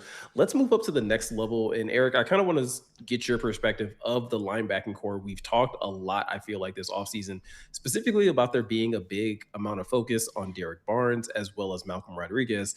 And I don't think there's a lot of people that are, worried about Jack Campbell, but when you look at this linebacking core as a whole, where is a lot of your attention going to be at? Yeah, it's interesting because I kind of had like an idea of what I thought was going to happen with kind of their roles moving forward. And then in preparation for my training camp preview, I went back and I watched week 18 against the Bears to look at what the defense looked like without Alex Anzalone, because he was out with concussion that week. And so I wanted to see with Derek Barnes and Malcolm and Trevor Nowoski at their disposal, what did they do? And what I saw was Jack getting put out in coverage more than I had expected. He spent quite a bit of time shifting out over tight ends and then having Barnes replace him like as the Mike. So Jack was traditionally the Mike. And then when they were in 2 linebacker sets, it was Barnes at like that kind of inside will. And then most of the time they had a third linebacker on the field. And a lot of times that was Malcolm. And Malcolm would come on. He'd play the Will, which was Ancelone's role. Barnes would shift to the Sam, which was what he was more natural. But when they would shift Jack into coverage, which was more of what Anzalone was doing, Barnes would shift inside to the Mike, and Malcolm would shift into almost like a de facto like off-ball Sam type of thing. And so they did kind of fluctuate these guys a little bit. And it wasn't all the time. It was just when they were like, hey, we need somebody to cover this tight end in this particular spot. And Jack's probably our best cover linebacker. So let's put him in that situation and kind of roll the other guys into other spots. We also saw some almost dual Sams, like in tight running situations, like third and short or something like that. They'd bring Nowaski on with Barnes, and they put both of them at the line of scrimmage. So you'd have your 4-man defensive line plus your 2 linebackers at the, so you're presenting a 6-man front. And then with Jack roaming behind them. And so we saw a lot, or I saw a lot of these different usages with the linebackers, which tells me I don't think they're necessarily going to play static roles, which is, I think, what I was initially thinking. Like, I was thinking Malcolm just steps up. He kind of plays that de facto Anzalone role. And now I'm rethinking this, saying, I don't know how much of that is actually true. I think, we're going to see a lot of Barnes and a lot of Jack, but Barnes's ability to kind of play all 3 spots, but Jack's ability to cover, I think they're going to have some intermixing and overlapping of their roles. And Malcolm is, I think, LB3. And then I see a role for Nowaski as like a second Sam. I also think that they're going to need at least 1, maybe 2 more guys after that are going to be able to fill in. Maybe they'll need a guy who can play like a goal line role, like we saw with Zach Cunningham last year. Maybe that's Damone Clark, or maybe Jimmy Rolder steps up and we see a little bit more from him situationally. I think they're going to take it slow, but could a guy like Joe Bocci or the guy Troy Reeder who just signed, could they find a way onto the team with their special teams and then maybe work their way into a role? I mean, there's a lot of options on where they could go. 9 linebackers on the roster is fewer than what they would have. Normally they carry like around 12 into camp. So it does speak to me that the position is probably going to be scaled back a little bit, but like what we talked about with the defensive line, I think you're going to have your starters, and then you're going to have guys that fit certain roles and can come in. And maybe you have, 2 starters plus that confidence in Malcolm to be that third option off the bench, and then find some role guys after that. I think that's a theme with the defense this year. Yeah, Jeremy, it almost kind of even feels like, because you have a player that's so capable in Jack Campbell, that it does provide you that level of flexibility where it's kind of doing what Eric was kind of saying, where it's like, maybe we can just play matchup based off of like who we are going up against in terms of the opposing offense, and allow Jack to kind of be the chess piece and then just kind of fit everyone else around him as needed. Yeah, I mean, listen, having an elite player like Jack allows you to do a lot of things because he's elite at a lot of things, right? He can fill multiple different roles, whether it is Mike, whether it is coverage, whether it is pass rush. He can do a little bit of all those sort of things. The trick for me is finding everyone else's superpower, because I don't know what it is. I don't know what Derek Barnes' superpower is, because to me, he hasn't shown it yet. He hasn't shown it consistently, right? We've talked about it all offseason. Like, he seems like more of a jack of all trades rather than a master of any. That's what I was gonna say. Is it just positional flexibility?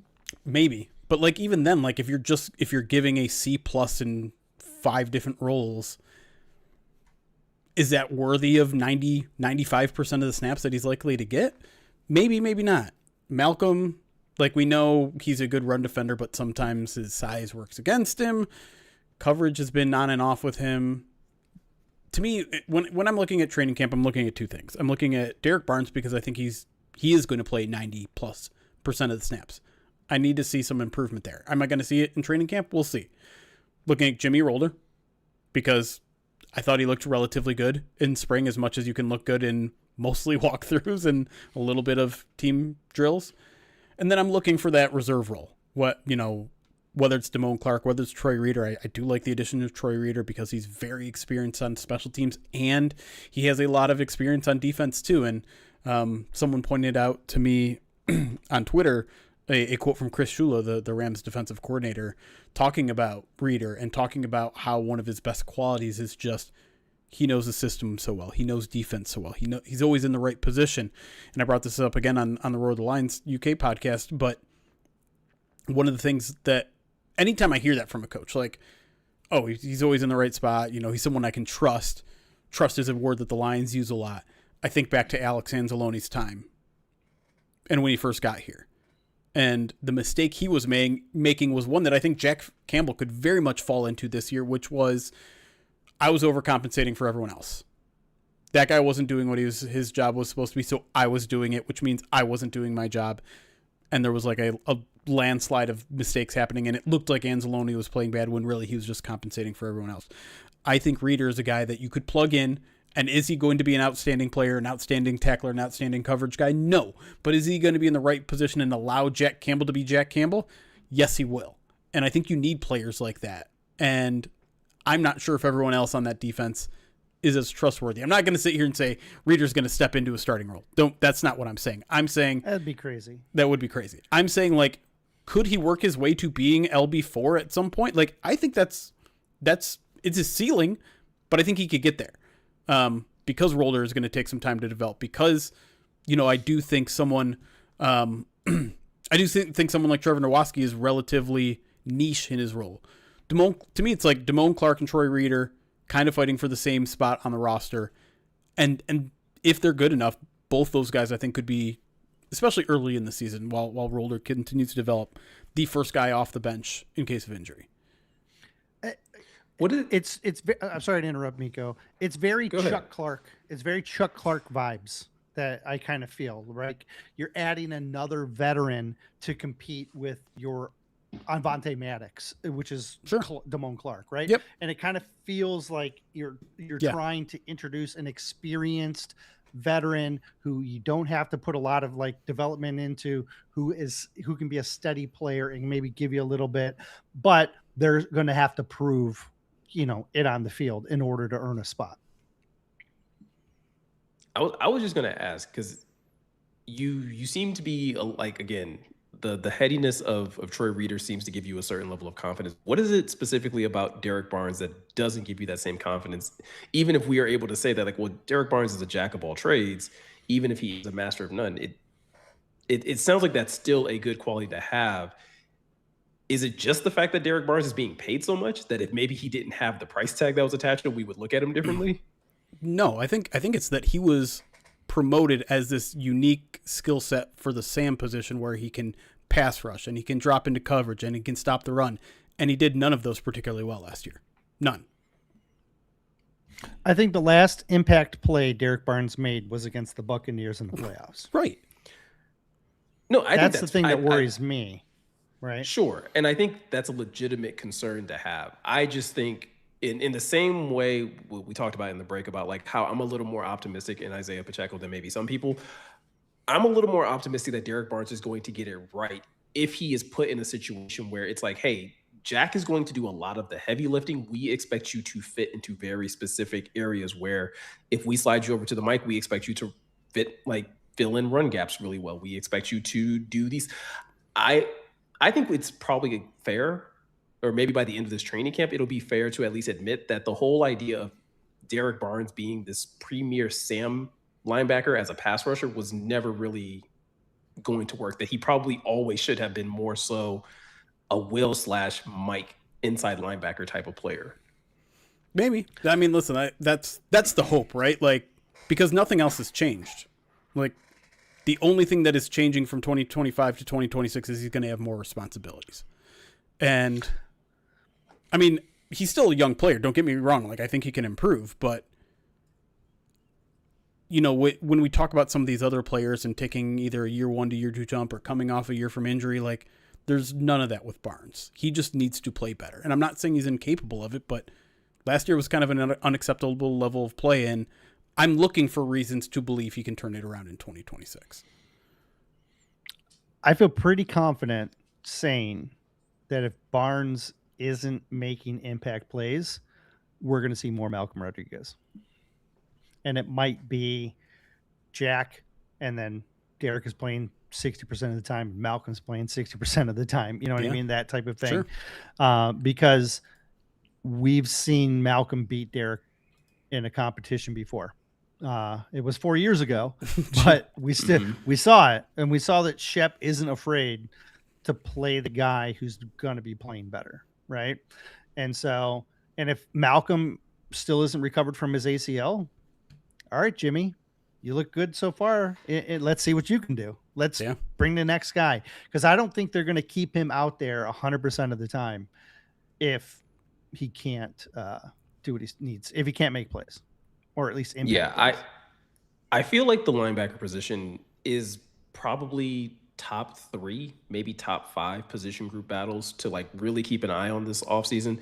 The number one is the next position group that we're going to talk about, which is defensive back. And specifically, I guess we can start with corners and then work our ways to safety. But Jeremy, where can Lions fans expect to find some confidence with this secondary throughout training camp? Because I think there's a lot of questions, and there's also a lot of skepticism that, like, hey, this part of the defense is just not going to be good.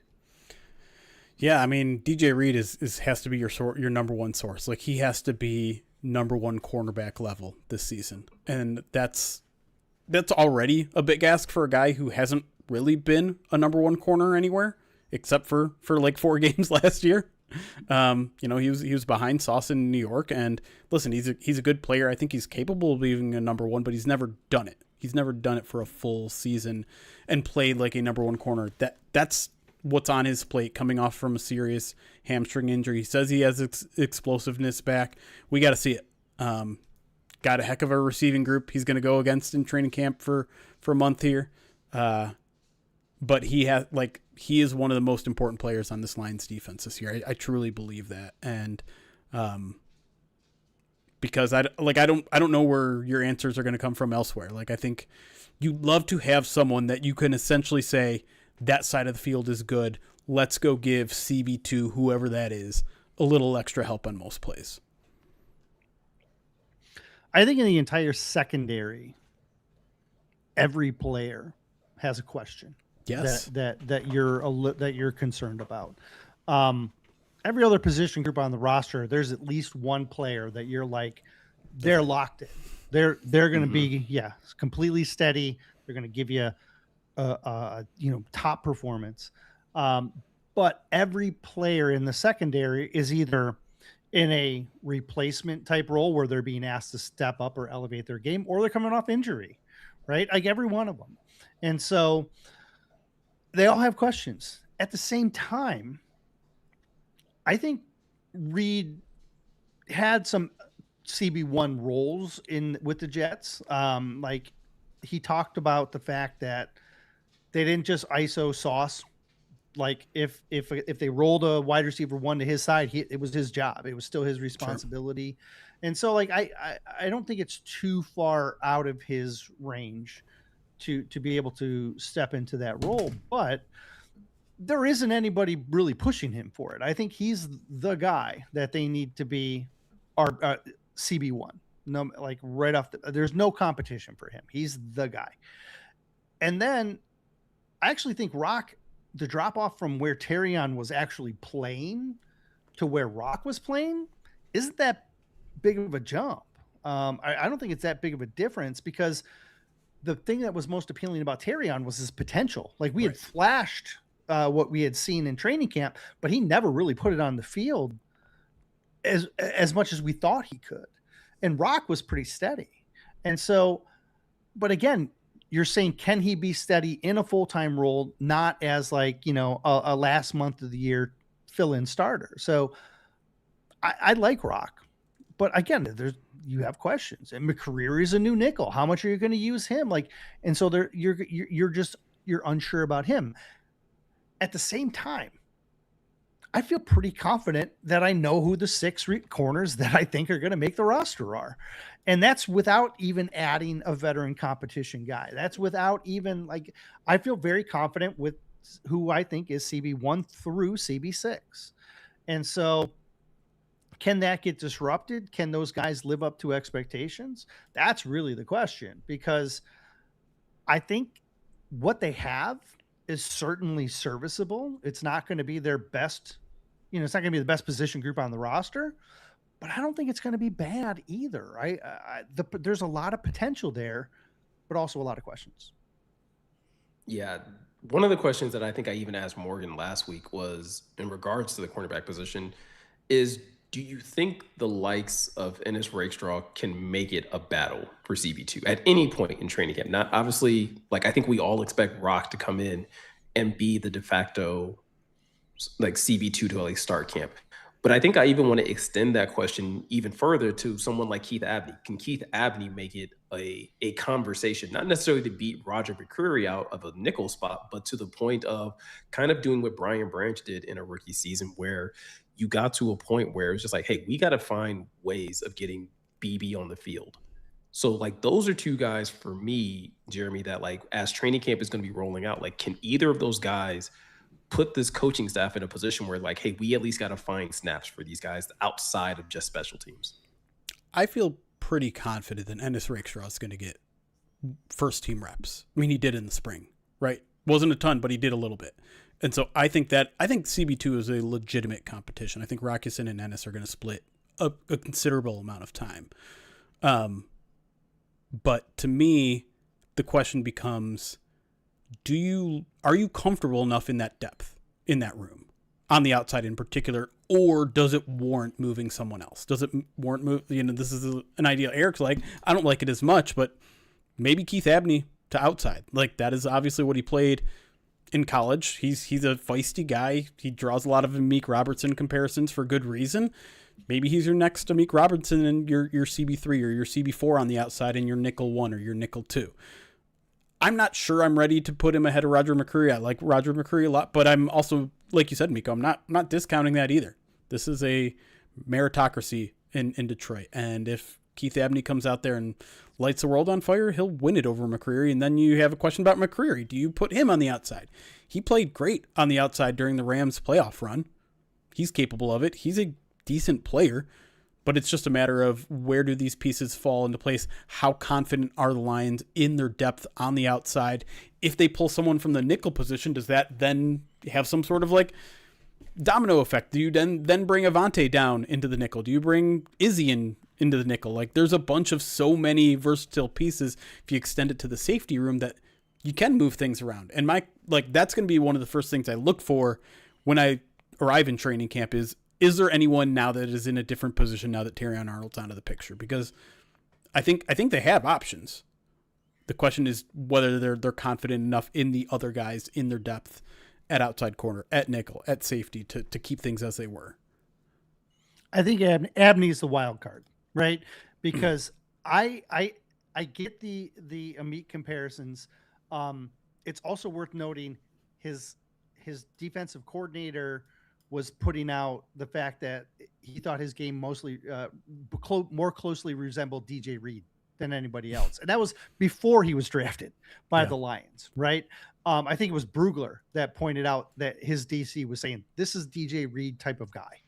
And you can see it. They're similar in their bodies. They're similar in their styles. They have both have really good athleticism. And with Abney, he came onto the field as a freshman, and they needed to just find a way to get him on the field. That's how he ended up in the nickel. And then he played nickel at his second year, and then they moved him outside because he was their best corner that year. And so that's why they shifted him out to the outside. And so I think in man on the outside, he's a little bit he gets really he's got good anticipation, but he can get a little grabby, he can get a little bit over aggressive. And I think in the NFL on the outside in man, that's going to be a big learning curve for him. If you play a little bit more zone, I think it sets up better for him on the outside. I do think he can live inside, but I also think he has the option to really live outside. And if my guess is I think they're going to cross train him in both spots. So like Abney might be nickel 2, but then on the third or fourth line on the outside, just to kind of get a couple of reps here, a couple of reps here. And if he shows he can do it, well, then he's going to bump up into the third line, right? And if he can do that, then maybe he starts seeing how far he can push up. But Abney is the one who intrigues me the most because he was a guy that I would, not just me, a lot of people had high expectations for where he'd go and what his value might be coming out of, in the NFL draft. And so we'll see. Like if they had actually like picked him in the third round where a lot of people had projected him, I think we'd be talking about him being in the mix, but because he was a day 3 guy, those players tend to be brought along a little bit slower. And so I'm excited. Abney is a guy that I think could be the wild card and shake this whole room up. You mentioned the fact that like he's one of those guys that could be cross-trained, right? Play some nickel, play some outside. I think the same thing could be said for Roger McCreary. I think the same thing could be said for a number of guys, both at the corner spot as well as the safety spot. How long for you guys into training camp can the Lions realistically, in your minds, play that game of like trying to figure out where everyone fits before they eventually just have to settle and be like, this is where we think everyone is best at? It's a good question. I mean, because the crazy thing is do you remember what happened after preseason game 1 when Rock was outstanding at corner? Do you remember what happened right after that? They played him at safety for the next 2 weeks. Yeah. Like, and all of us were saying, why in the world are they playing him at safety? He looks so good at corner. And then when the regular season comes around, he's back at corner. Right. Like we were even trying to pry it out of him. We were even like, Rock, where are you going to play, man? And he's like, I'll play wherever they want me to. I don't know, Gary. Like, and of course, right? Yeah. But, so I think with veterans, you can do that. Sure. With Abney, I think you're going to make that decision after about a week. And then you're going to say he's outside or he's inside. And for me, like, I don't know how much you want to mess with everyone else, though, either, especially if you're going to start the season or at least start training camp with 2 new safeties where they need, like, there needs to be as much consistency in front of them as possible for them to get communication down and chemistry down and things like that. And we can open this up to safeties as well, because I think that's a fascinating discussion. I think, Eric, we were asked, 2 months ago, who we thought the week 1 starting safeties would be if Kerby and Branch couldn't go. And I'm trying to remember what our answer was. Maybe it was, did we both agree Thomas Harper and Kerby? Well, not Kerby, if he's not available. Oh, if Kerby Maddox? wasn't going to play, Isian, I think is who I went with.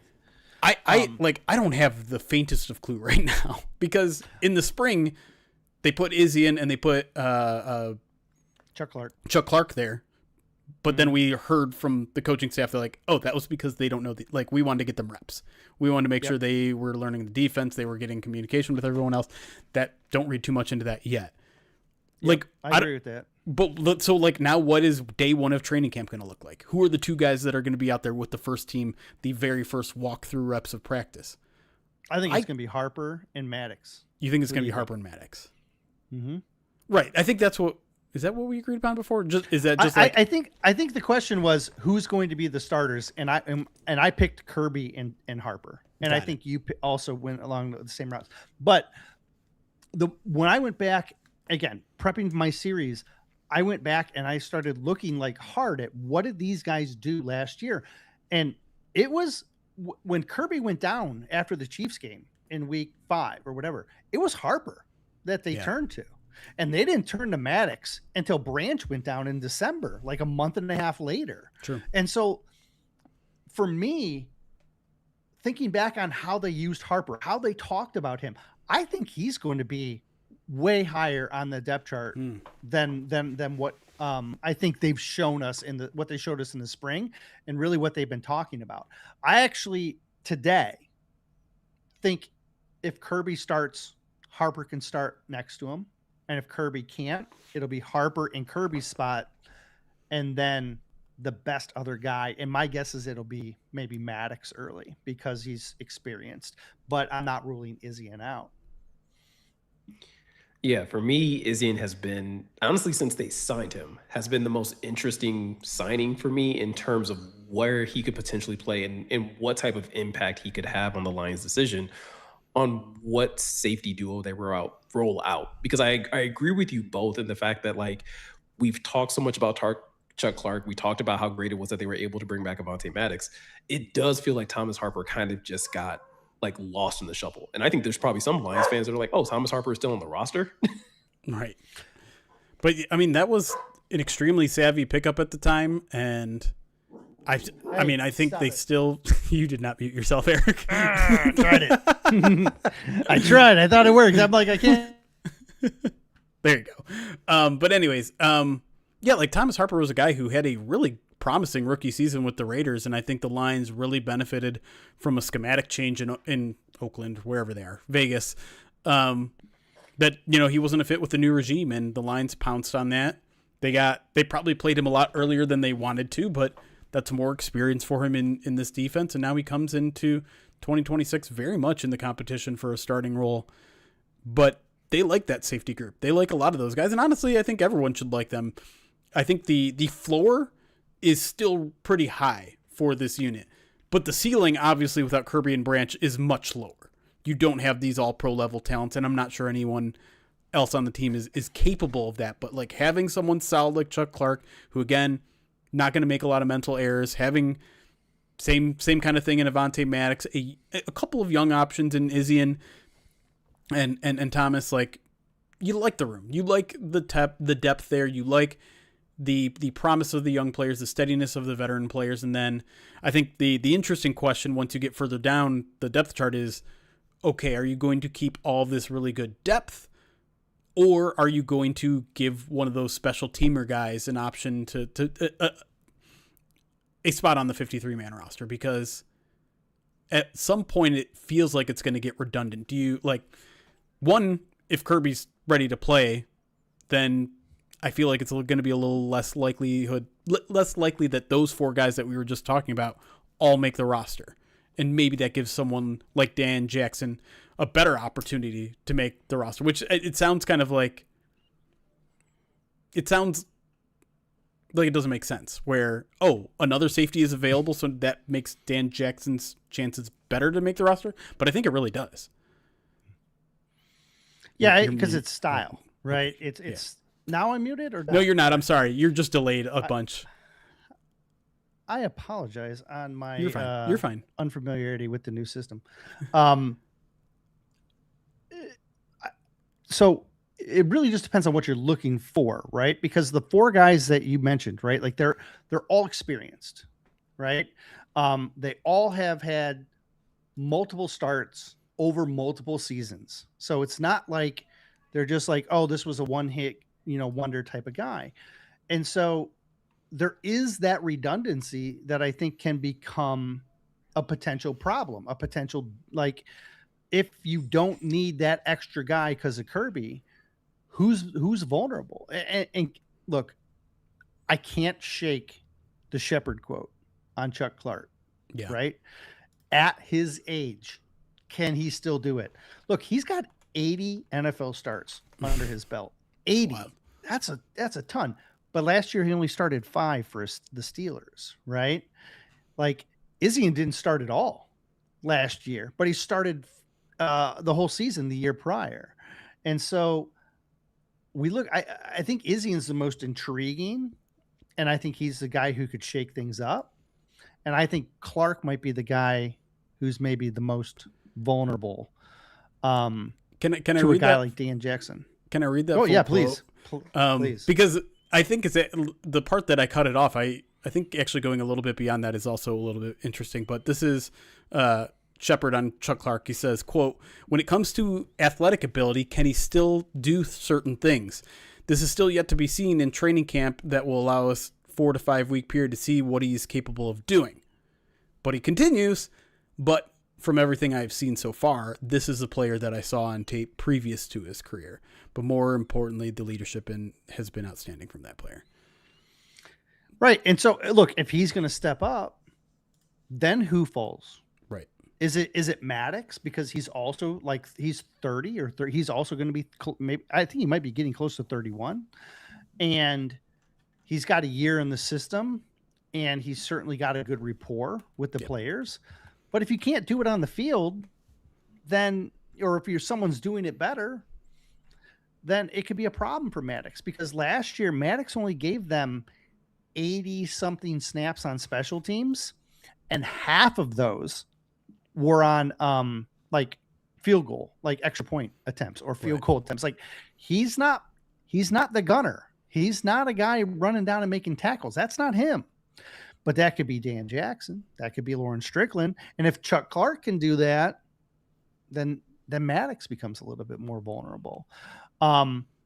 Again, I feel very confident in Thomas Harper. I think Isian is a guy that they're not going to move on from based on how aggressively they went after him early in free agency. Yeah. And so then it's just going to become, is Kerby playing? Do you need an extra special teamer? And all that'll shake out, but it's an interesting group. And again, I like with corner, I like the depth, but I got questions everywhere, right? It's weird how like you said, there's questions with both, with corner and safety, but like even in just the way that we just talked about safety, like there seems to be like much more confidence that even in these reserve guys, like I think everything will be relatively fine in terms of like just depending on who they decide to go with to be the guys that are going to fill in for Kerby and BB in the interim, and as well as with the reserve guys. The one thing I do find interesting about the reserve situation, and you guys were talking about potentially Chuck Clark being the one that could probably kind of mess things up for someone like Dan Jackson or Lawrence Strickland. I kind of feel that way more so about Christian Isian being that one, where they're like, hey, Chuck Clark or Avonte Maddox, like we know they could be potential fill-in starter guys because they've done it and they've done it for a really long time. Christian Isian is the guy where they're just kind of like, hey, if he earns a starting spot, awesome. That's great. We get a young guy that can go out there and start and fill in until BB is healthy and, kind of fill in for Kerby in certain situations. But he also has a ton of special teams experience where it's just like, at a worst case, he's going to do that for this team. Yeah. I mean, the lines are, it sounds so weird to say they're deep at safety, but they are. And it's obviously by design, right? Obviously, there was enough concern about probably both Branch and Kerby. It's funny that the Brad Holmes quote about the Terry Arnold situation about being a pessimistic planner was about the corner position, and everyone's like, did you pessimistically plan there? It doesn't kind of look like it, but there was a lot of pessimistic planning that happened at the safety position. I think you can say that. And so they are deep with veteran talent. They are deep with young talent. They are deep with special teamers. So much so that I think who they end up keeping is very much going to depend on, one, who's healthy, and two, who amongst those veteran and young options can provide the most on special teams. Yeah, I think there's, like you said, like we've kind of all agreed, there are a number of questions on the defensive side, and it's going to be interesting to see how that plays out in terms of, again, matchups, in terms of lineup situations and things like that. But I think in the next segment, we should definitely switch our attention over to the offense, because there's a number of questions over there. There's some switches and changes that are happening both schematically with the new offensive coordinator in town, and then obviously you have a couple players that are switching from one side of the offensive line to the other, but I don't think anybody's really worried about that all that much. So let's talk about that and a whole lot more right after this break.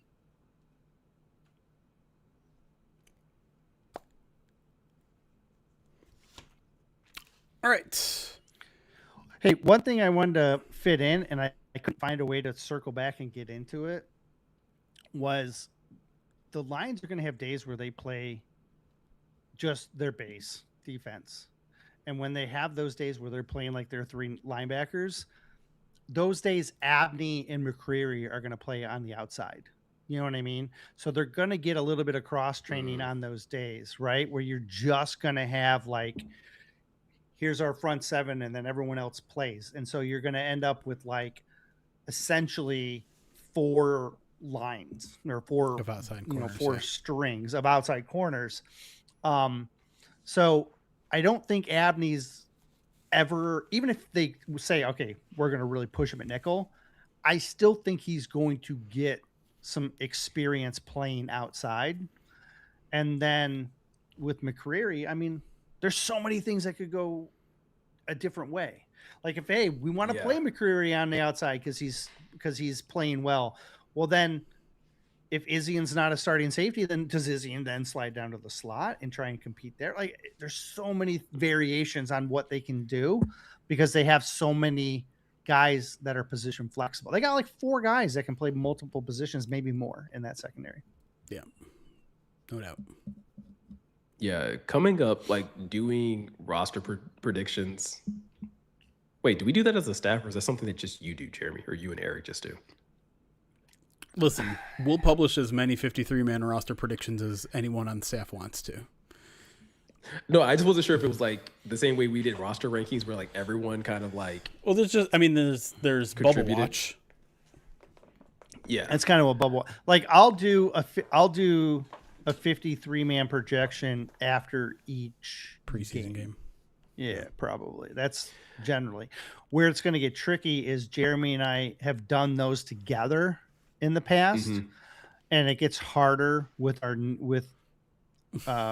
out of WordPress instead of Chorus now. It's been harder. It's hardest after the 3rd preseason game because they have to get down to 53 the day after their final. We're gonna like that's where I was going. Is I don't even know like how that's gonna work. Like how are we gonna get our final ones out? Like I think the answer is we have it ready to go before the game. Make last minute touches right after the game and push it right after. Okay. Little insider baseball here, but like last year, do you remember like what we did? No. We had the shell, and then we went down to the locker room, and then we came back up, and then like all the beat writers were like having like those debates between like who we thought were going to be the last guys. So like, I don't know, maybe it'll just be a race to see who pushes it out first. Because I got a feeling those guys are all going to probably want to do the same thing. I think there's going to be very little breaking down of the game itself. Because like cuts are going to happen right away. Yeah, like maybe we'll do winners and losers, but it's more just like, all right, we're switching into 53-man roster mode. Who cares? I think you're almost going to have to. Yeah. Like, and Bubble Watch. Bubble Watch is going to have to be immediate. That's going to be difficult with 11 people. Is that a Saturday game? It's a Saturday game. Great. Yeah, and it's like it's Great. It's like it in the afternoon too. Pride of Detroit staff, you're working Saturdays. 1 o'clock. Well, I mean, it's one of the nice things about being credentialed and in the building is that you get to have those conversations with the other beat writers and come up with like different ideas and have your theories tested. Groupthink, Eric. No. I said have them tested. I didn't say agree. I say be challenged. That's why I enjoy being around those. Not that obvious. Thank you for the 35 months. Subscribe to the channel. Good job. All right, we're caught up on 35. Alerts. What is that? Is that who's 35? Joik Bell. It's Joe Bocci. Come on. I need flashcards. What'd you say? Wasn't Miles Killebrew 35? Oh yeah. Trevor Wood kinda asks, here's a question for all of yous. What do you need to see out of Jake Bates to quell concerns about his consistency? Obviously 0 misses all camp isn't realistic, so what would do it for you? Nothing, because he looks terrible every camp, and then he does great in the games. Like, I don't care. He had inconsistencies last year compared to his like season the year before when he was hitting over 90%, like 92% or something like that. But like, if they were worried about him, they'd bring in competition. They're not worried about him. If the only thing they're worried about with Jake Bates is his extension. True, he's been extremely cheap these first 2 years. I'm a little further down on him. And what's of course weird? You are. Shut up. I was gonna say that's not a surprise. Not at all. Did I say it was a surprise? Did you say surprise? I'm just saying this is why people say our podcast is boring. Is because like they just know. Oh, should I just agree with everybody? Is that what I should do? That's not boring. No, you should make strong. You should draw hard lines. and Lashing out at the be wrong people. overly critical. Y'all are coming at me today. I don't know what's going on. I'm just on- trying to I'm like on help the you just be a little more fiery. That's all. You just want me to say something I've been trying not to say for the past week. No. That's what you're doing. You're No. poking the bear. You're No. poking the bear. No. No. Last year, Jake Bates had a less than 80% accuracy rate, which is below average, I think, in the NFL. I think there's okay to be like, that's not Where were good his enough. misses though? Right? Where were his Yeah, misses? most of them were 50. They were all from like 50 plus, right? Yeah, but welcome to the NFL. Like, you're expected to make those kicks now, too. Yeah, but I think the thing that was weird But that's- about that, which again, right. like some people pushed it back against, was like in previous seasons, Dan wasn't always going for those. Like he would trust the offense to pick up a first down. Now I don't remember how many of those were like legitimate 3rd and longs and like, yeah, we're just gonna try the field goal. But like I do remember that being a question in a certain number of games where it's like, hey, maybe they should just try to go for this one. And then they weren't. Really? You think they turned down their aggressiveness last year? Now, I'm not saying like a ton, but I just think like there were a couple of those kicks where it was just like, would have liked to see the offense out there. I think that don't says remember more now. about me as a fan than it does Dan like turning it down as much as it is. Like I was just like, just keep the offense out there. You won't. Make them You won't figure it fight. out. Find me fighting that. But yeah, the Lions as a team, 79.4% accuracy, which was 27th in the NFL. That's not good. Yeah, I'm not saying I'm not. The question thing was, is the question was, what do we have to see to be concerned? And I'm just not like he's gonna go out there. He's probably gonna miss some kicks in camp, and then he's still gonna be the starting kicker in the regular season. Yeah. I mean, listen, he I improved on kickoffs too, which I think is not something we should overlook. Like, that's important now. Kickoffs need to be where they want them to be. I can't tell if you're being sarcastic or not. I'm not, honestly, at all. Like, no. Kickoffs are an extremely important play now. They went from being a play that doesn't matter at all to a pretty damn important one. And if you can consistently pin that thing within the 5, which he was doing, for, like, there was a game where I think he had like 8 kickoffs and 7 of them were within the 5, between the 0 and the 5, which is crazy.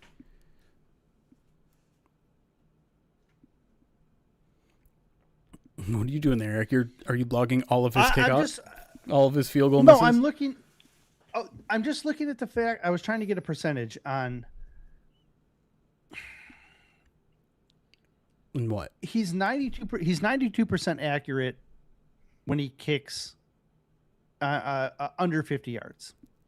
Last year? That's what I. Yes. Yeah. Yes, that's what I want. Mm-hmm. If you're kicking under 50 yards, you need to be close to automatic. If you're hitting 90+% under 50, great. And then when you look at those 50-yarders, I think you have to look at the situations that they're in. You know what I mean? Like it's I think there's more variables that can go into like those 50-yard kicks. That's why I'm just trying to explain why I'm not really worried about Jake Bates. Like the ones that he's supposed to hit, he hits, right? Like 92% of the time. I mean, he's on an incredible run on clutch kicks, right? He still hasn't missed one, a game tying or game winning in the fourth quarter overtime. Right. And I guess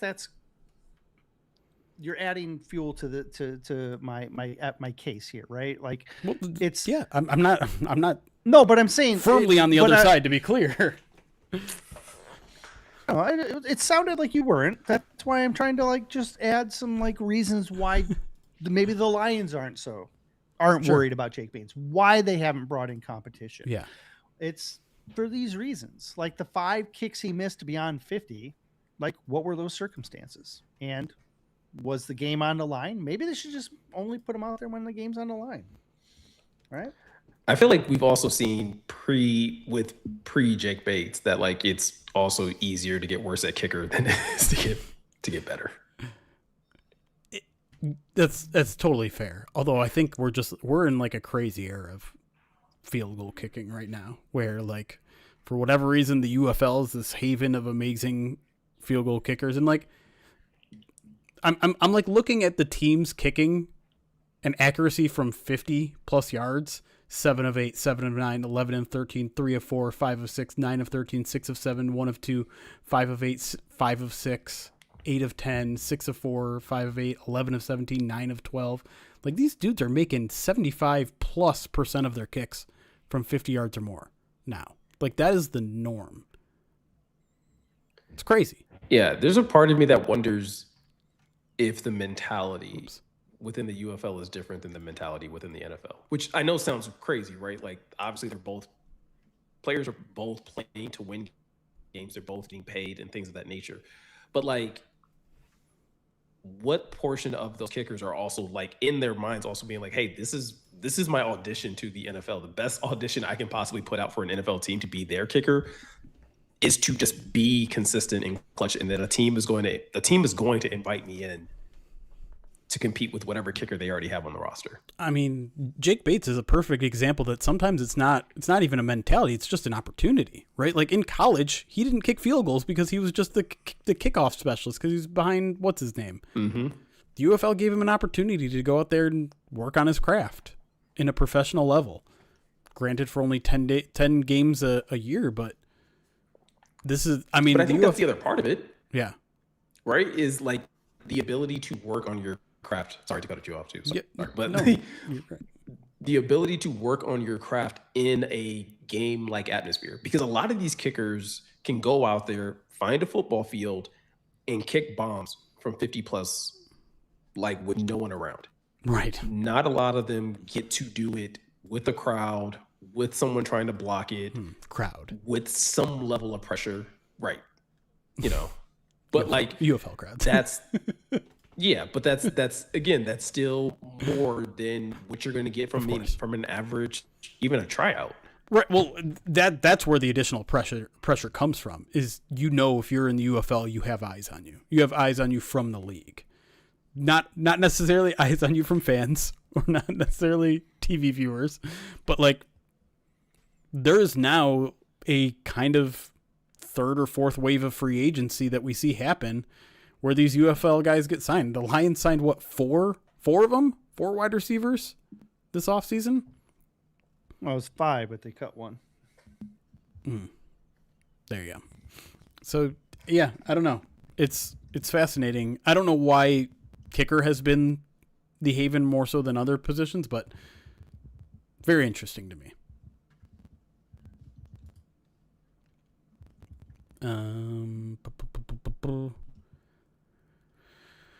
Trying to see what else we got to talk about. Kevin James Kirk 25-bit says the only kicker who missed more kicks of 50 plus last year was Aubrey in Dallas. For context, Aubrey attempted 17 50 plus yard kicks. Bates attempted 9. Jeremy may have a point, and I hate that. Everyone's coming at me today. What's happening? What's so wrong about me being right? You know. I don't. I didn't hear what you said, Miko. Your internet's struggling a little bit. Yeah, I just saw that. I think it should be good now, though. Okay. Is that you? That must be you. Is that you replying on Twitter? Or on YouTube? Yeah. Okay. Yeah, I actually have enough desk space now to where like I can do things that way I want to. But yeah, I apologize in advance, guys. I didn't think about testing my mic in the new house. So No worries. Wet blanket season is draft time. We need you happy and excited. Believe me, I am thrilled about being able to go to camp this week.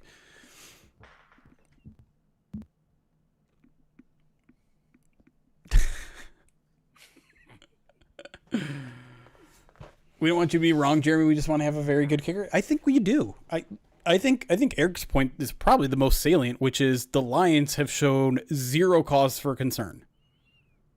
And I'll say this too, like when we are taking tabs and like in training camp and saying, okay, he went 5 of 7 today. We are only seeing the ones that he's doing during like special teams drills and 7-on-7s and 11-on-11. Like what we're not watching is when he's on one field and the offense and the defense are doing other things. And he's probably kicking like 20 field goals then. Or when he goes inside Or kick in the building. Yes. And so we probably see like the data that you get from us on Jake Bates during training camp is probably about 10% of the field goals that he actually kicks during training camp. And so the Lions have a bigger...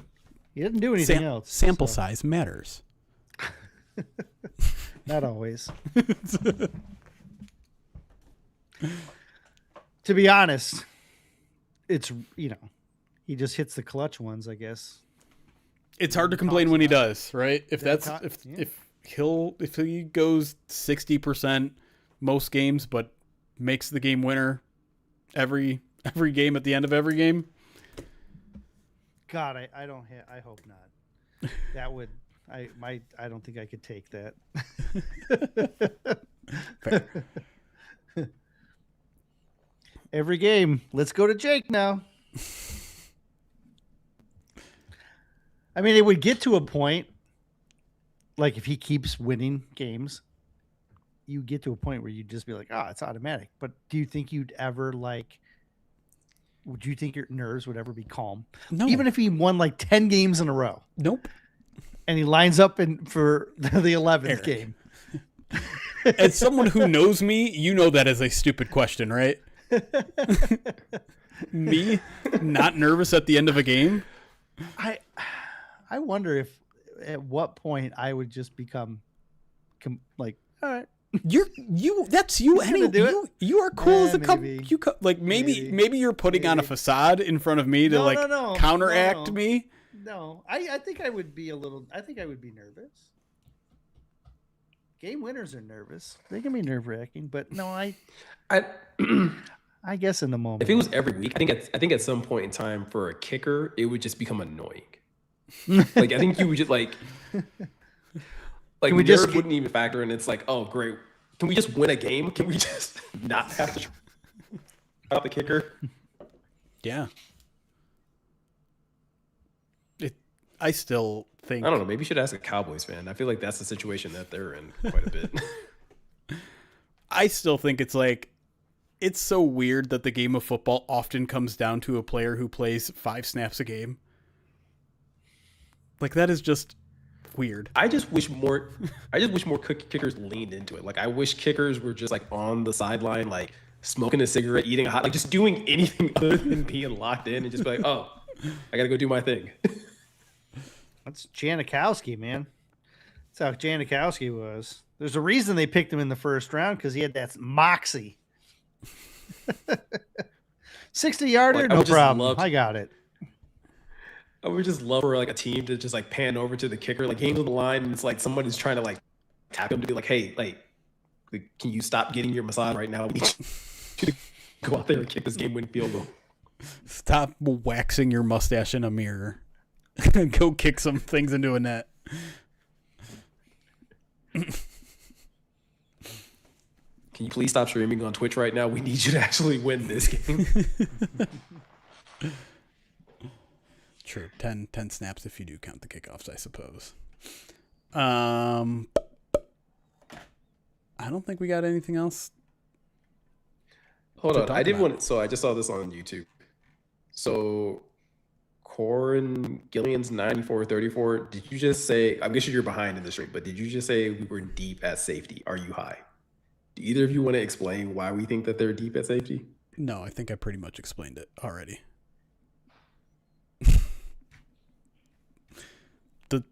I'd literally just be repeating myself. They have 4 experienced guys who have starting experience. It raises the floor of the room, but it's not raising the ceiling because they don't have all pro players. Yeah, I guess in simpler, like depth is not indicative of like the top of the talent. Like, yes, the top of the talent is Kerby Joseph and Brian Branch, and neither of those guys are healthy, but the depth. So the guys that you can kind of rely upon to fill in for those guys is still like it's quality depth to have. I mean, You have two established veterans that have played what more could you possibly expect them to have done? They have 6 players on the six safeties on their roster that have at least 15 starts in the NFL. The only thing, and listen, this is like, if you thought the Lions should have drafted a safety because you were worried about the long-term health of Kerby Joseph, that's a fine take to have. But I don't know what you could literally have done this offseason to get this safety room in a better place than it possibly could be, given the fact that you are waiting for Brian Branch to get healthy, waiting for Kerby Joseph to get healthy. Like, what else could they have done? Especially in comparison to last season. Right. And with the financial, like, even if you were to throw out the financial constraints, I thought they did a damn good job at safety. But the reality of the situation is they also had financial constraints. Coach O'Neill. It's the reason why he got paid this offseason. Anyways, I'm eager for that person to respond in 30 minutes when they catch up.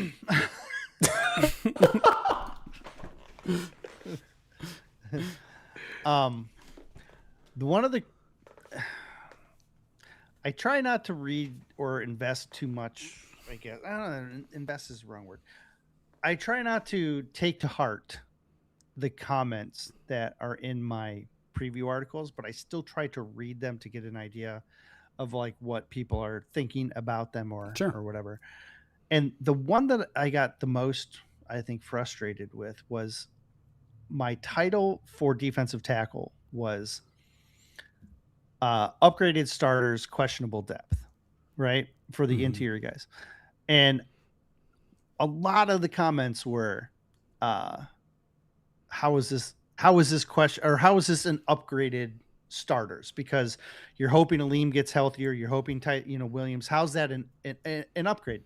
And I think I tried to explain it like on the show, but it's like it's not just their skill level, it's how you use them and like but like I can't write that dissertation in an article that I'm trying to keep at like 1,200 words. You know what I mean? Like I could, every article would be like 3,000, 4,000 words, which would be ridiculous. And people would say it's, too in the weeds and boring. But that's the one criticism I keep hearing, like, is that yes, they're not as deep at at defensive tackle, but like, I actually think what they have now is a plan they started to put in place 18 months ago. Yeah, when they drafted. And now they're going to start to see it finally come to what they want, right? And I think that's true of a lot of the things when we get to the interior offensive line. Yeah. This is a plan that they had to start manufacturing, 12 months ago. Right? Like you're going to finally, hopefully see the results of what you started planning back then. Like when Frank retired, like, oh no, what do we do? Like it was patchwork last year. This year, it's hopefully what are the results that we're trying to put in place. And we're going to be talking next year, probably about the safeties or the corners doing the same type of thing. Cause this is another off season where like, hopefully they started planning for it, and then because they're going to have to make a lot of decisions on that group, next this coming off season. So I don't know. There was a segue between what I was talking about and what we were talking about prior, but I don't remember it because I got a new thing to talk about. Okay. Former Lions legend Jamal Adams, the linebacker safety. Yeah. Now a Minnesota Viking. Oh, okay. Well, I'm going to take the that. 15 snaps he plays this year will probably not be against the Lions. I'm taking that as confirmation that Harrison Smith is not coming out of is retiring. Oh, I was going to ask, like, do we think that upgrade the linebacker room or the the safety room from wherever we had it ranked? I don't even remember. I'm pretty sure they were at the bottom for both. I do like that he, as the insiders tweet the story, they they zhuzh it up a little bit every time, and 3-time All-Pro safety Jamal Adams is, wow, certainly one way to describe that signing. Actually, you know what? Let me play guess the beat writer, or guess the national writer with this. Okay. I basically With that just one? already said it. 3-time All-Pro Three-time? safety Jamal Adams is signing with the Vikings. Multiple sources tell me Adams, who switched to linebacker for the Raiders last season, recorded 45 tackles, 5 tackles for loss, and 1 sack in Vegas. All right. I was going to say Schefter All right. at first, but Schefter's not going to get into those weeds. Jordan Schultz. You want to take a I was guess, going to say Miko? Silver just because Eric. I was going to say Mike Silver because Eric's on the podcast. He's not considered a breaking news guy. He can't even report on the person that he was doing a weekly article with, and his best friend, who was doing all the bad things that she was doing. He's not commented on that. Instead, he's going on and looking at female reporters and liking their Instagram posts. That's what he's doing instead, because he's a class guy. Let me go like that bikini post that you posted 6 years ago, female reporter. Not at all creepy, Mike Silver. Go ahead. Do your thing, bud. Silver Fox. There's your rant. People who I apologize. That's on me. You set him up. It was Jordan Schultz. There you go. Jordan likes to add those details that don't matter.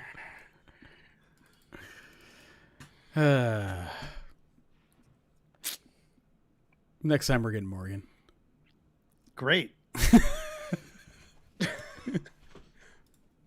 Actually, no. Sure? I feel like there were a couple. I was gonna say there's a couple things that I think Morgan would have had some even spicier things to Yeah, say. I immediately About some other when people. I thought about that for a second of like, hey, let's not talk about these certain things. Eric doesn't have a filter, but Morgan has like a negative filter. The funny thing about like this past week is I don't know if there is anybody on staff that you could have gotten that wasn't going to at least poke that bear in some capacity.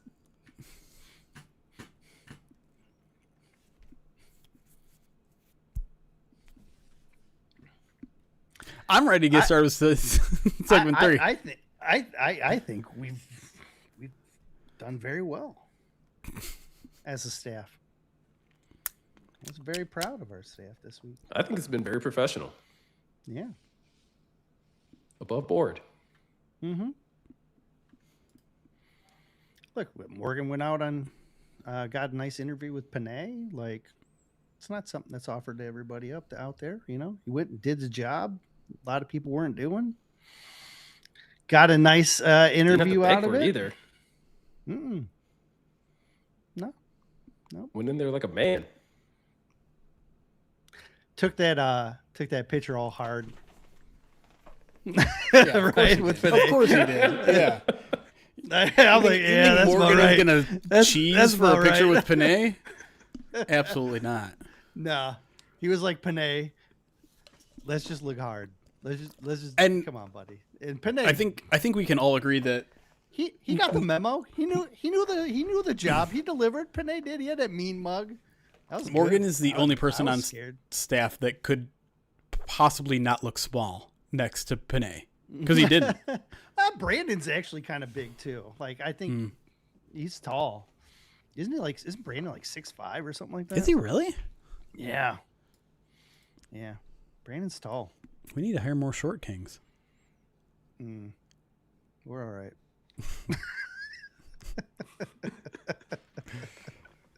All right, let's get segment 3. It's almost 9 o'clock. Next Let's round of get interview- this thing going. Jeremy's gonna be like, "Hey, stand up from the when you're doing your virtual interview. Just stand up so I can see how tall you are." I'm not gonna do that, to be clear. To be clear, I'm not asking people to stand up, turn around. None of that. Not anymore. What? One call from HR. Clean that all up. Eric, this is the internet. People can't tell when you're joking. You need to shut up. I am joking. I'm in those interviews. In case you guys were wondering how I got the host Never job. seen you do that once. Oh, this is ridiculous. Off the rails.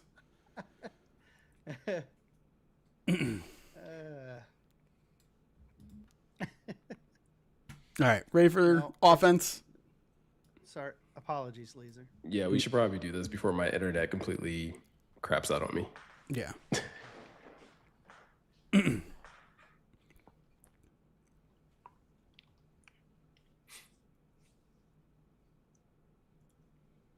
And welcome back to the Pride of Detroit PODcast, segment 3 here, where we are going to be shifting our attention to the offensive side of the football.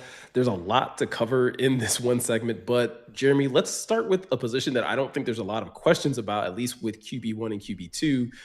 But what exactly are you expecting to see from the quarterback position with Jared Goff and now with the Lions bringing back Teddy Bridgewater this offseason? Yeah, for me, I'm looking at the quarterback offensive coordinator chemistry. I'm looking at how Drew Petzing and Jared Goff are interacting on the field. I'm looking at how much ownership it feels like Jared Goff has of a new offense that I don't expect to be like drastically different, but there are going to be some different things here and there. And, you know, it's hard to gauge comfortability and I guess how much Jared Goff is contributing, but you can certainly tell by like body language how him and Drew Petzing are getting along and how much they're interacting and how much Drew is either hands on or hands off, how much he's commanding maybe the attention to detail, not only out of Jared, but the rest of the offense. And that's kind of it. Like, I'm mildly intrigued by Luke Galtmeyer, but in terms of like the top 30 stories of training camp, he's probably closer to 30 than he is to 15. So, yeah, I mean, it'll be intriguing to see if Altmaier can fight for a QB3 spot on the 53 or if he'll fight for a spot on the practice squad. But either way, I think it's the Jared Goff show and everything else is kind of secondary in this room. Yeah, the Altmaier conversation, I think, is really the only battle that I foresee at quarterback, right? It's him against the roster. You know what I mean? I don't even think it's him versus Bridgewater. It's, can I justify myself as being a guy who sticks? And we'll learn a little bit in practices, but I think the real test will be, what does he do in those 3 preseason games? You're still muted on Riverside.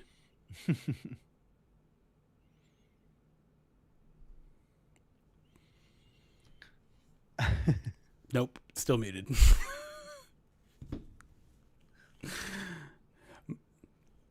Miko, you're still muted. Now your mic is muted. How about now? That's great. There we go. Okay. Jeez. Let's switch over to running back, where I think there's a lot more conversation to be had there. Yeah. I look at running back. There's probably really, like we've talked a little bit about this in between segments, right?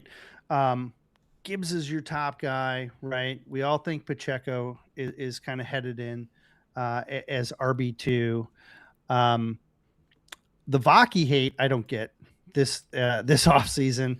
It's surprising to me because expectations weren't for him to play running back as a rookie, and then he was injured last year, and now the story on him is he can't stay healthy and he can't play running back. Like, okay, like let's all take a breath for a second and realize the circumstances around this guy. He was when it was Gibbs and Montgomery, no one was getting touches, right? So like, let's see what he has. You remember how excited people were in the preseason, those couple of games that he got to play. So let's see what happens with with Vaki, can he earn that RB3 role? Can he push Pacheco if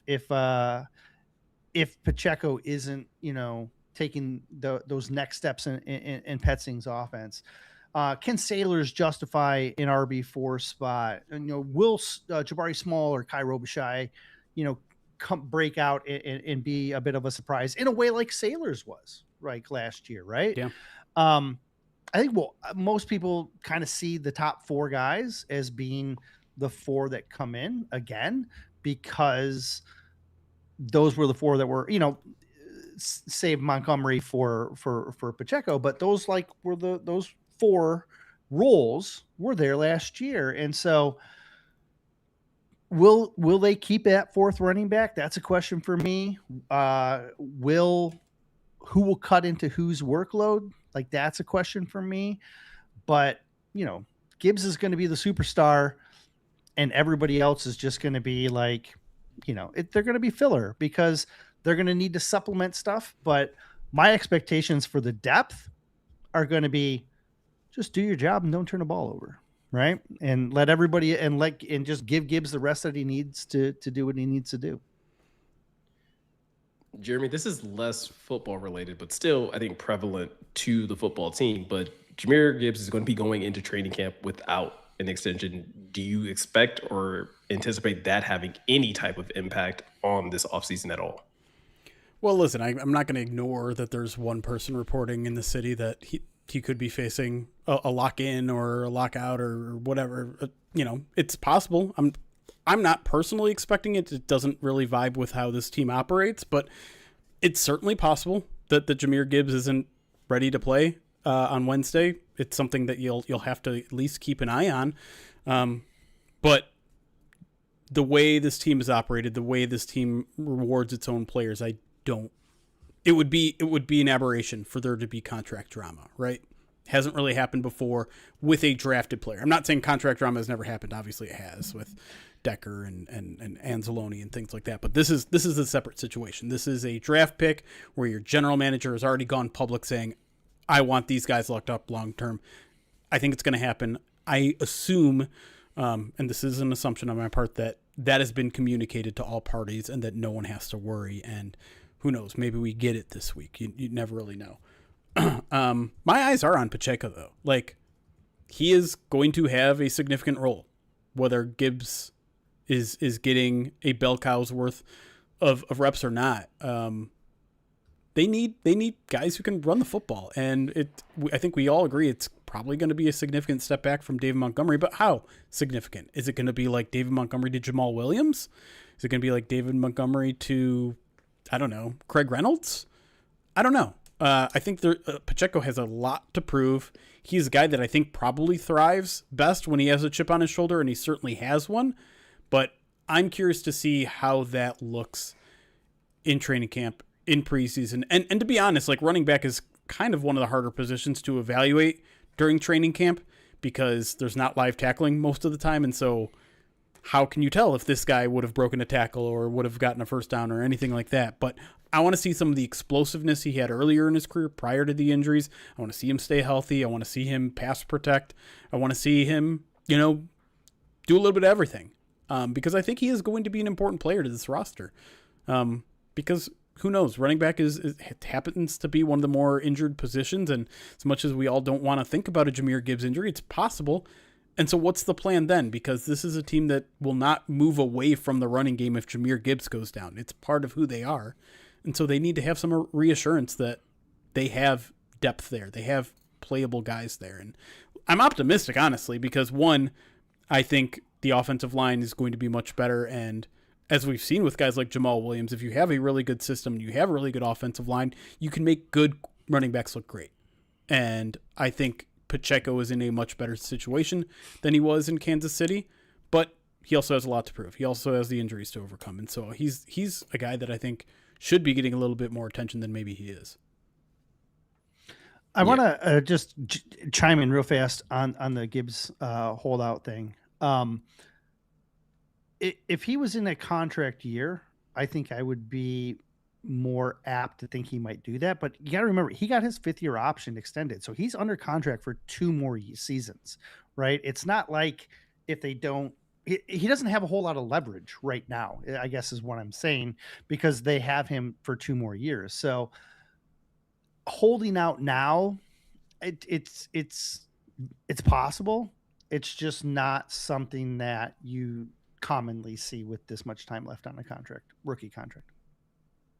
No, that's definitely worth pointing out. And Jeremy, you talk about how, an improved offensive line can make any running game look that much better. And we've seen that here in Detroit.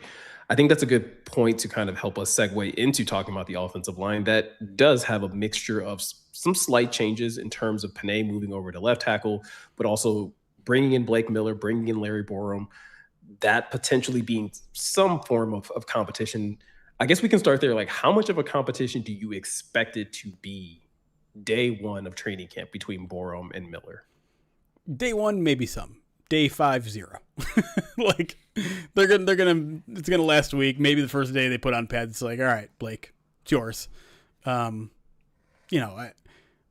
much as I appreciate the Lions' approach to make everybody earn it, and they are gonna throw on what appears to be, I think, a competition, but I really don't expect it to last long. I think we've pointed to this kind of little bit of evidence in the spring where you saw Larry Borum rep at left tackle and right tackle. You only saw Blake Miller rep at right tackle. That, to me, is kind of all you need to know, is they're already prepping Larry Borum to be the swing, whereas Miller's going to be your guy at right. And so I don't know how long it's going to take, but it's as much of a sham competition as you're going to see, I think, in this training camp.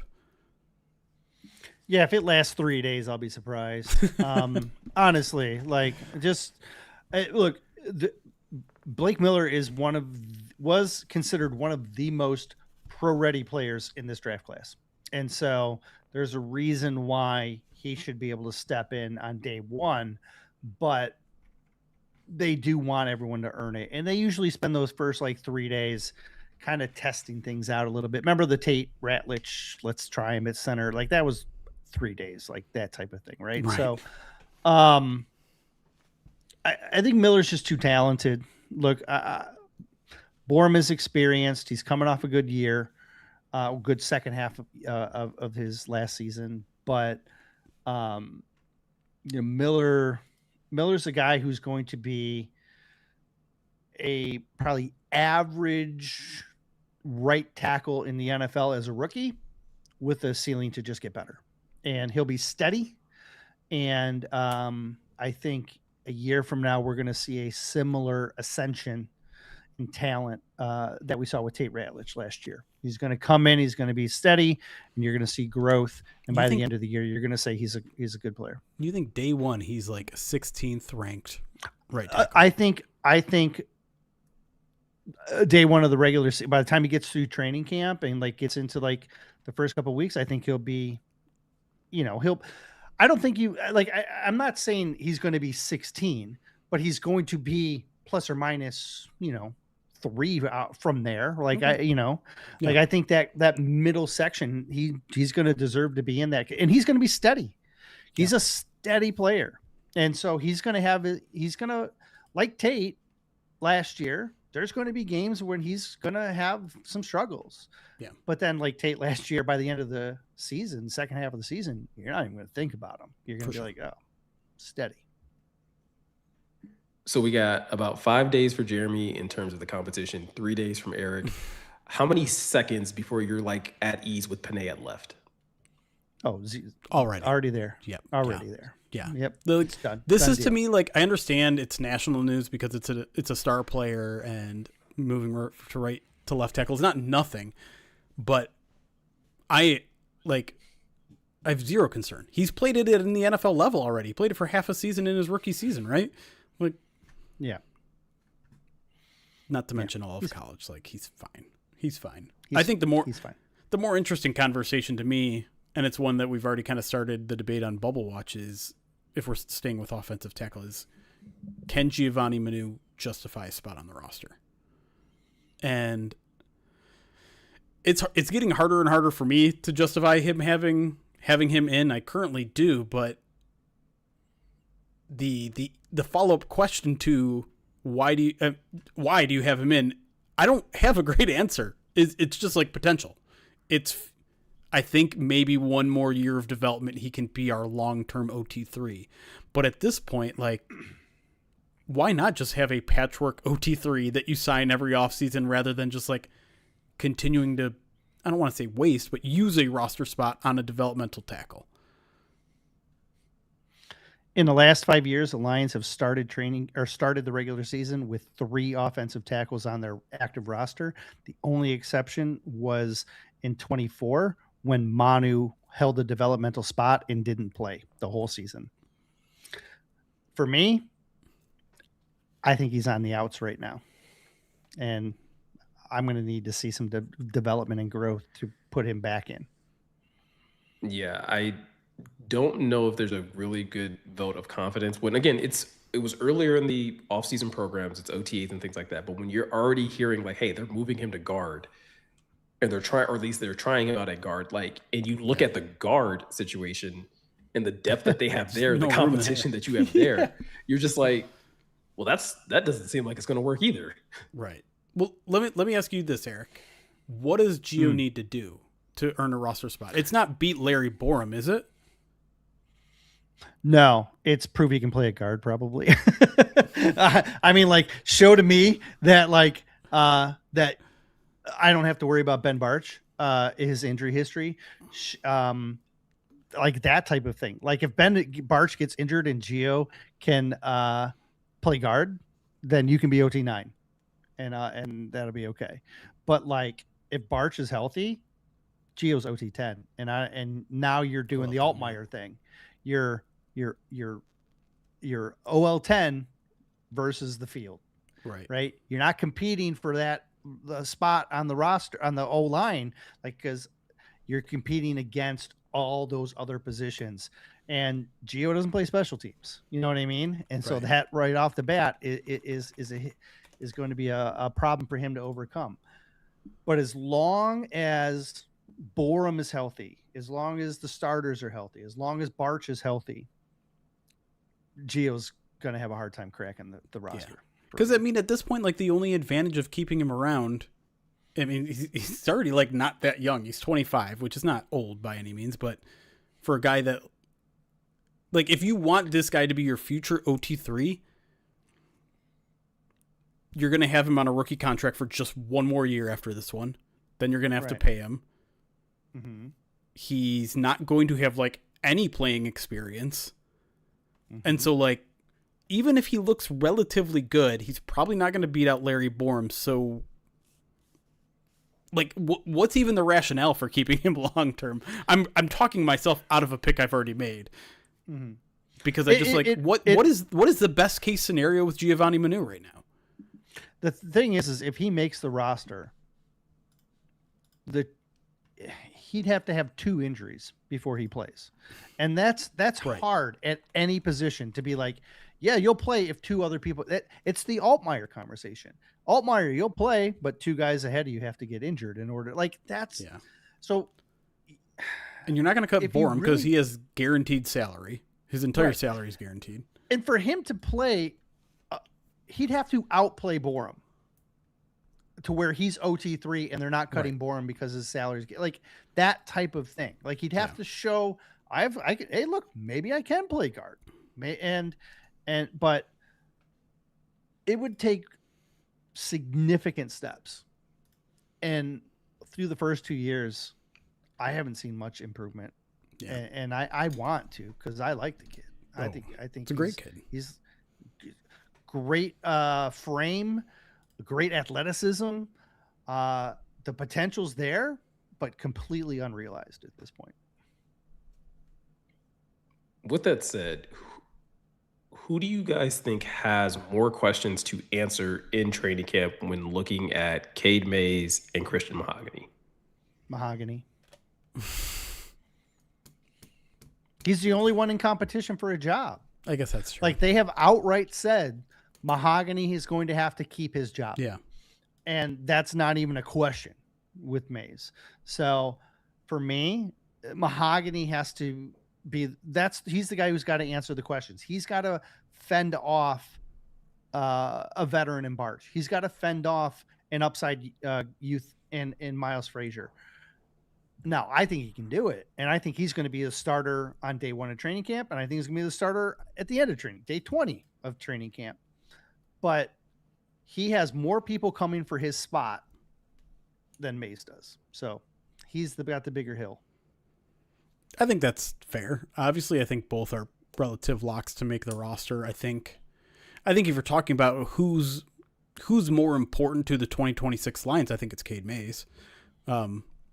And so in that sense, like maybe that's how you view who has more to prove. Like Cade Mays needs to go out there and prove that the strides he's made as a center in the last 1.5 years since moving to that position has a ceiling of above average to good to maybe great center. Obviously, I think both players have relative chips on their shoulder because Mays is with a new team. Panthers didn't want him. They had different plans at center, and Mahogany is kind of fighting for his starting career. Like if he doesn't win the starting job this year, I'm not sure he gets it back. So it's a critical year, I think, for both players.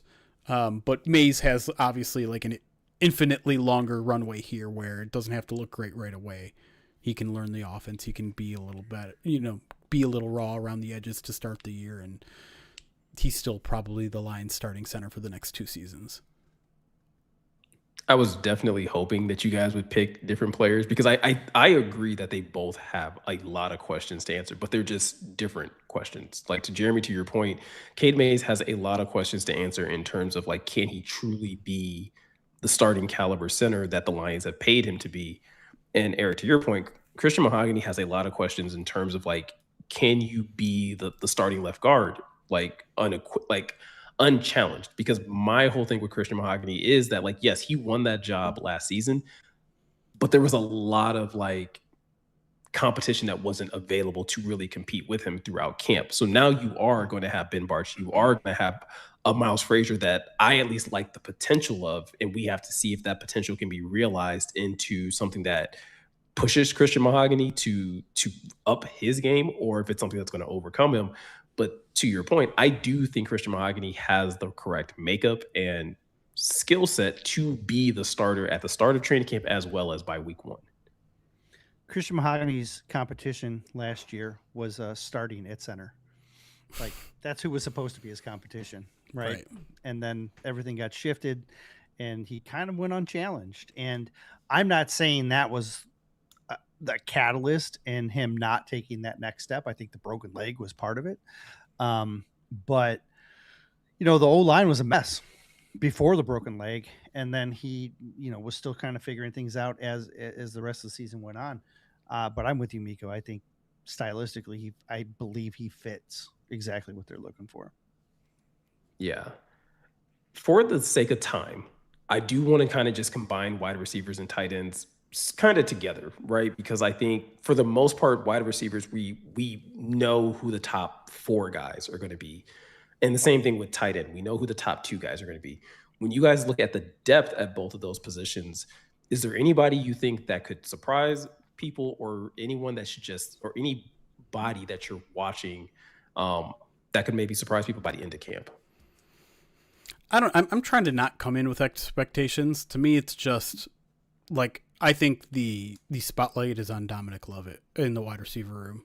I think it's very, I don't want to say make or break season because the kid's only into his 2nd year. Like you're allowed to take more than that to develop. It might not be in Detroit, to be fair. Like it might be somewhere else, but obviously the Kendrick Law injury looms large here because it felt like he was, and the way they were talking this kid up in terms of his special teams in particular, felt like he was entering this year already ahead of Dominic Lovett on the depth chart. And so Lovett is a guy who probably benefits the most from his injury. And now he needs to prove he can do it on special teams first and foremost, right? Because we're already talking about the wide receiver 5 spot.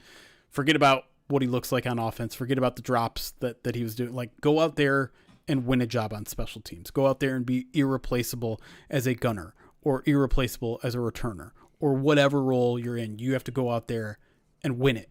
Because if you can't, then there are other guys that can win that job. Tom Kennedy, for Christ's sake, showed that he can be a special teamer last year.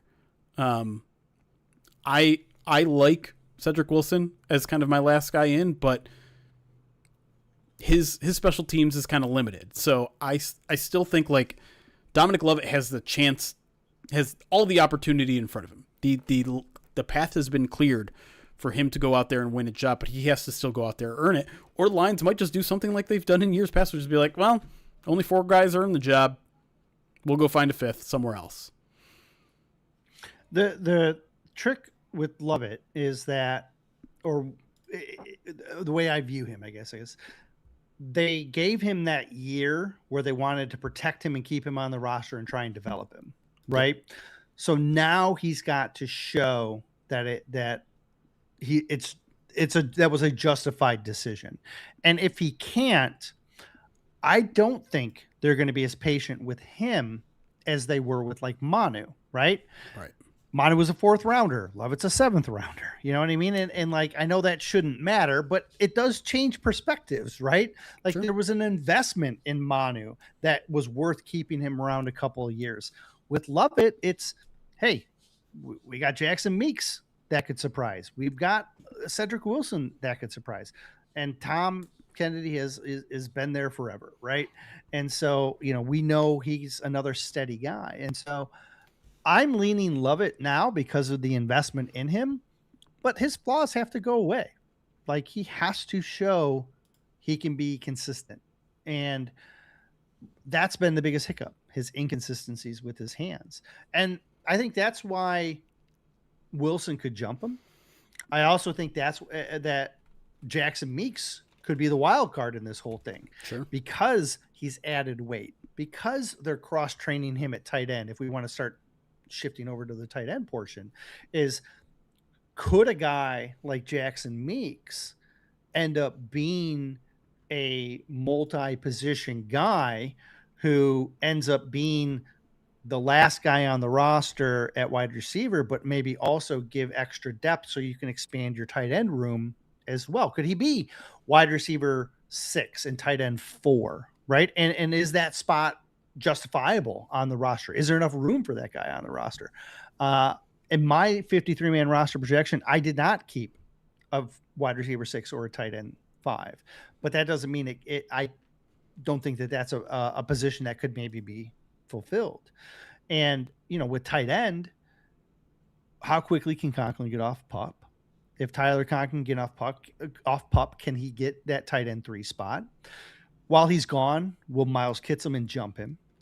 And now you bring Meeks into the conversation as well. And so they make for an interesting trio of decisions there to see how that kind of plays out. And then, a guy like Zach Horton, who's got on the field as a fullback last year, is that a new wrinkle? Or is that something that Kitselman can do? Because right. Kitselman fits.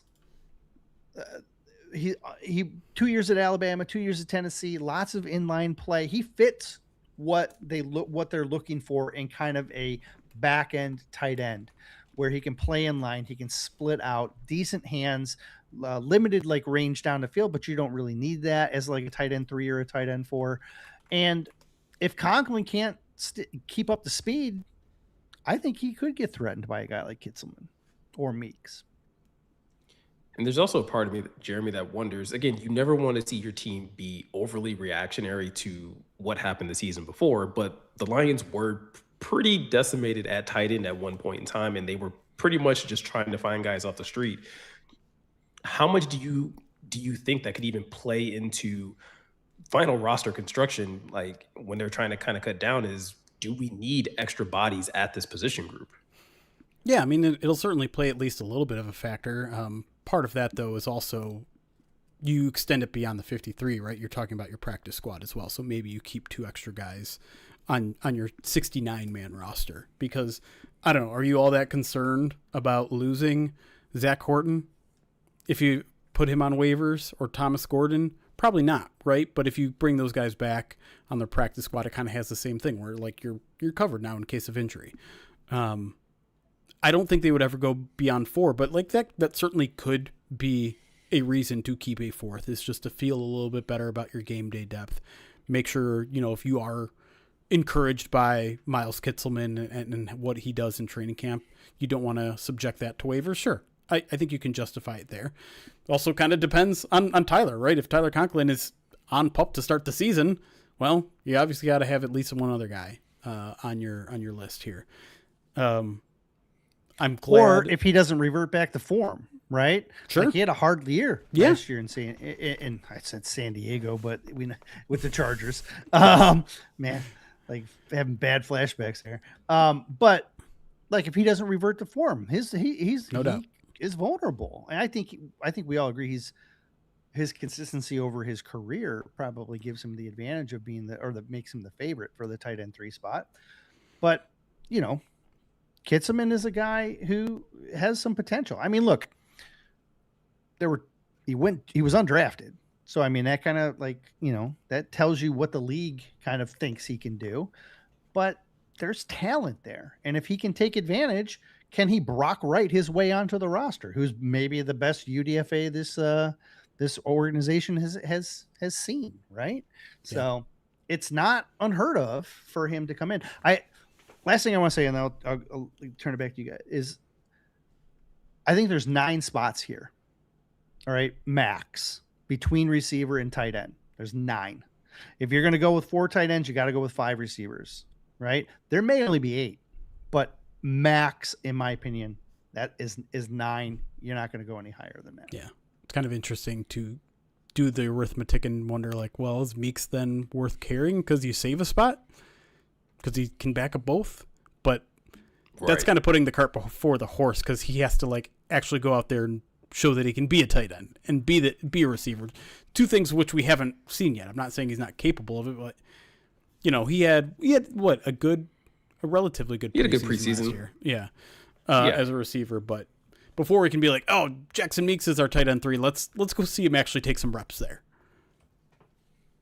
Yeah, and I think that's going to be, once again, with training camp kicking off later this week, that's going to be the thing that's going to be so exciting to see, is that there's so many players that we have talked about over the last couple of months in terms of what they should be, where our expectations should be on some of these players. Training camp is the first step in being able to see some of that stuff realized in some capacity. And so I think it's really going to be exciting for the fans, obviously for us as well, to kind of see those things play out. And I think it's going to be even more exciting because you two obviously do additional coverage for training camp throughout, the entirety of it. So I think that's another reason for people who, if they don't have Pride of Detroit Direct, it's a great opportunity to go out there and sign up for it. If you're watching this over on YouTube, usually it is linked in our description. If it's not, I will make sure that it is this week. But you can always go over to the website at prideofdetroit.com/subscribe. Easily sign up for Pride of Detroit Direct. It's only $50 for the entire year, which is awesome because it doesn't just give you the access to the additional insight that Jeremy and Eric will be providing during training camp. You get extra episodes of the mailbag. You also get First Bite. You get also these special articles that are written by various members of the staff. It's a lot that you guys get for the cost of $50. But if you don't want to, shell out that additional money, that's perfectly fine, because prideofdetroit.com has you covered with additional coverage over there as well that you can get entirely for free as well. So if you want just the standard coverage that we all have for everyone, you can do that by checking out the website. You can also stay locked in over on the YouTube channel, because Morgan and I will be doing occasional updates on training camp throughout the week. But this has already been a pretty long podcast, guys. Is there anything else that we need to kind of cover before we get out of here? Nope. We'll go back to reading reviews next week. Sorry that we didn't. We have a backlog, but we'll get to them, we promise. Yeah. And again, I did apologize to our live audience, but I want to apologize to our podcasters if the audio quality is not quite up to our standard. Some moving is going around in my personal life, and we are going to get that organized by the next podcast. But we always appreciate you guys for taking the time to listen, to support us. And with all of that said, I'm Miko. He's Jeremy. He's Eric. Thank you guys for taking the time to watch and listen. And we'll see you guys in the next one.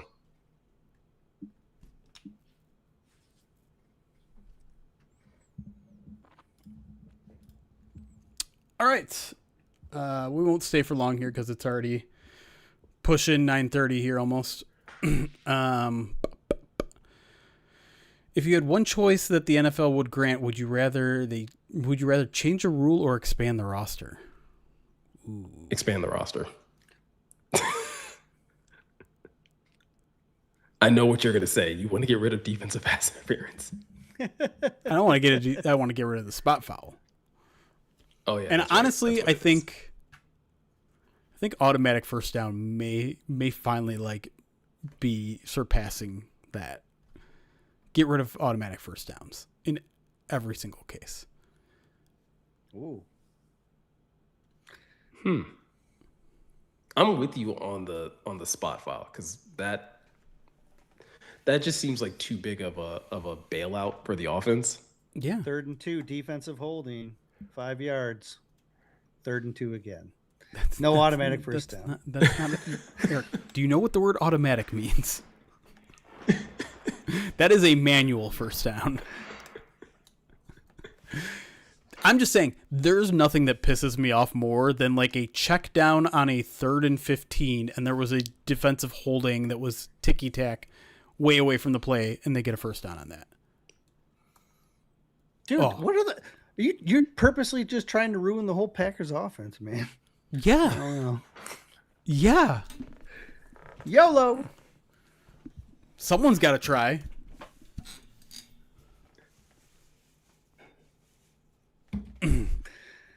I would expand the roster. I'm with Mika. Listen, I want it to happen, but I don't think it improves the game more than getting rid of automatic first downs.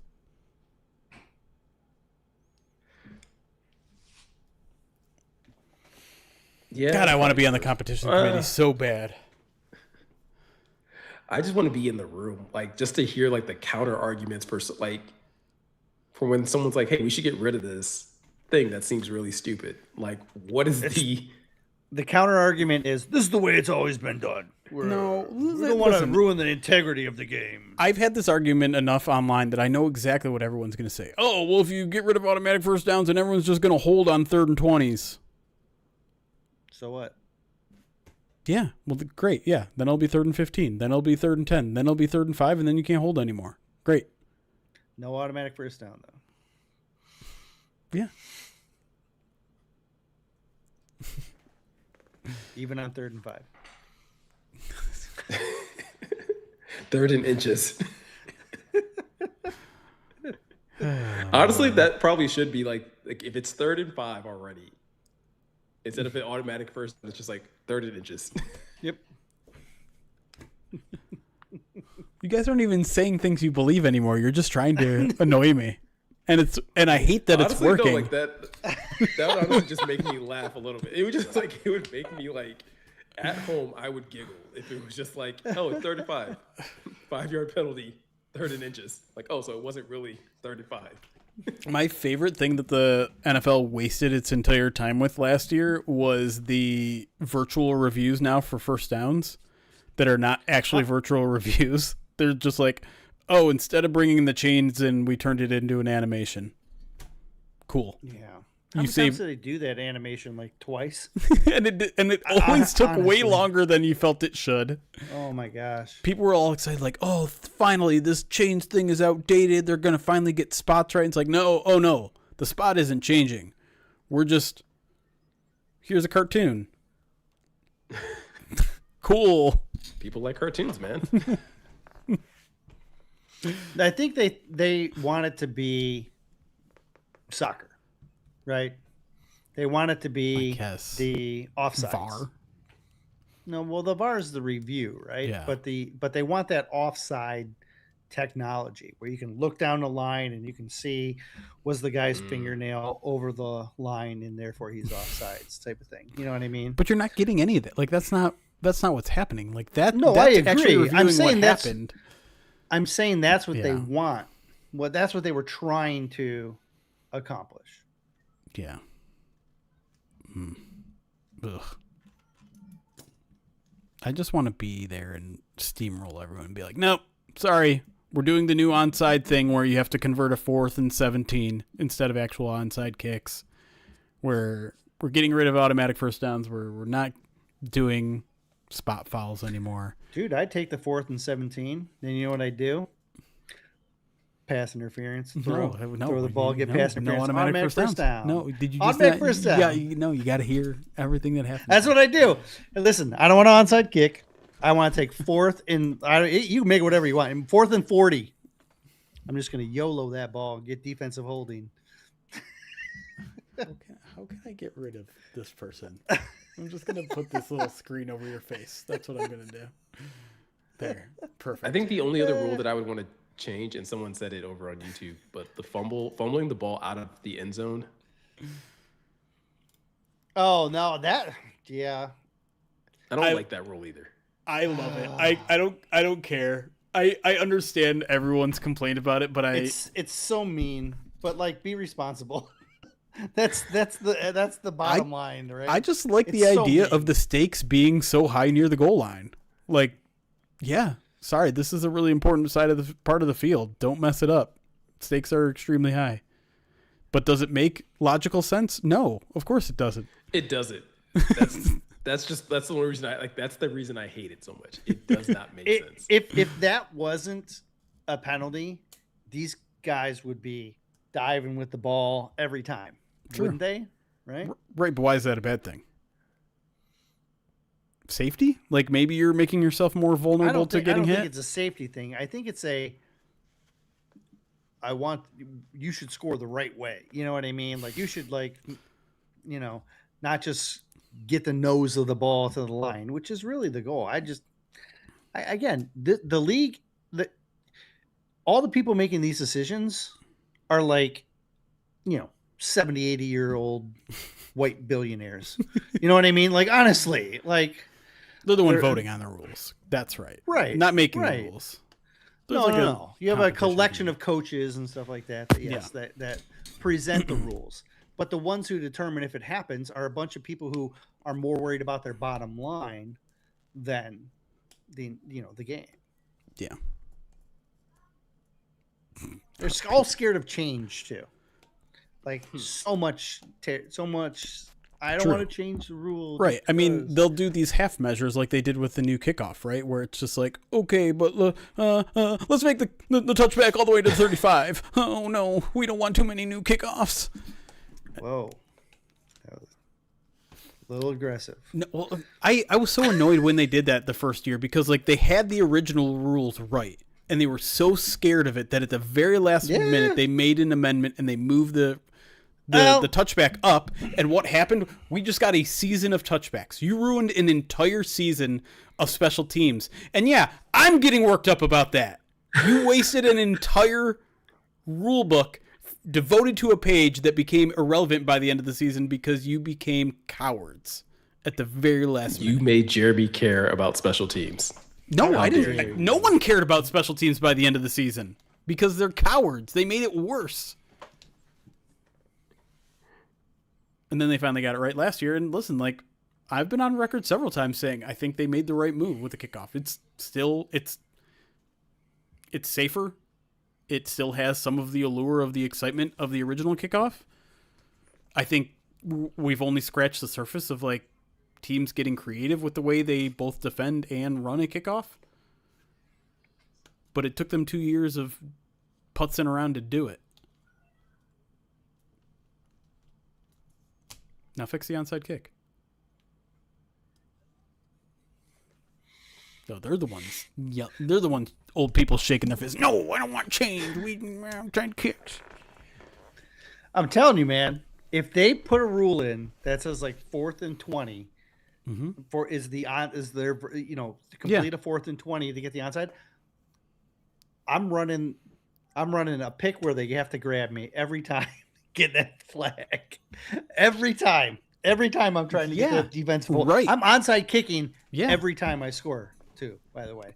And then I'm just like, yo, let's Green Bay Packers to this bitch. Well, that's why you have to, like, if you're going to change that, you have to change automatic first downs or you have to change pass interferences. No. Don't take away my cheat code. The Packers cheat code. You want the Packers to succeed if you're for automatic first downs. No. Yep. That's my campaign. No. A vote for automatic first downs is a vote for Jordan Love.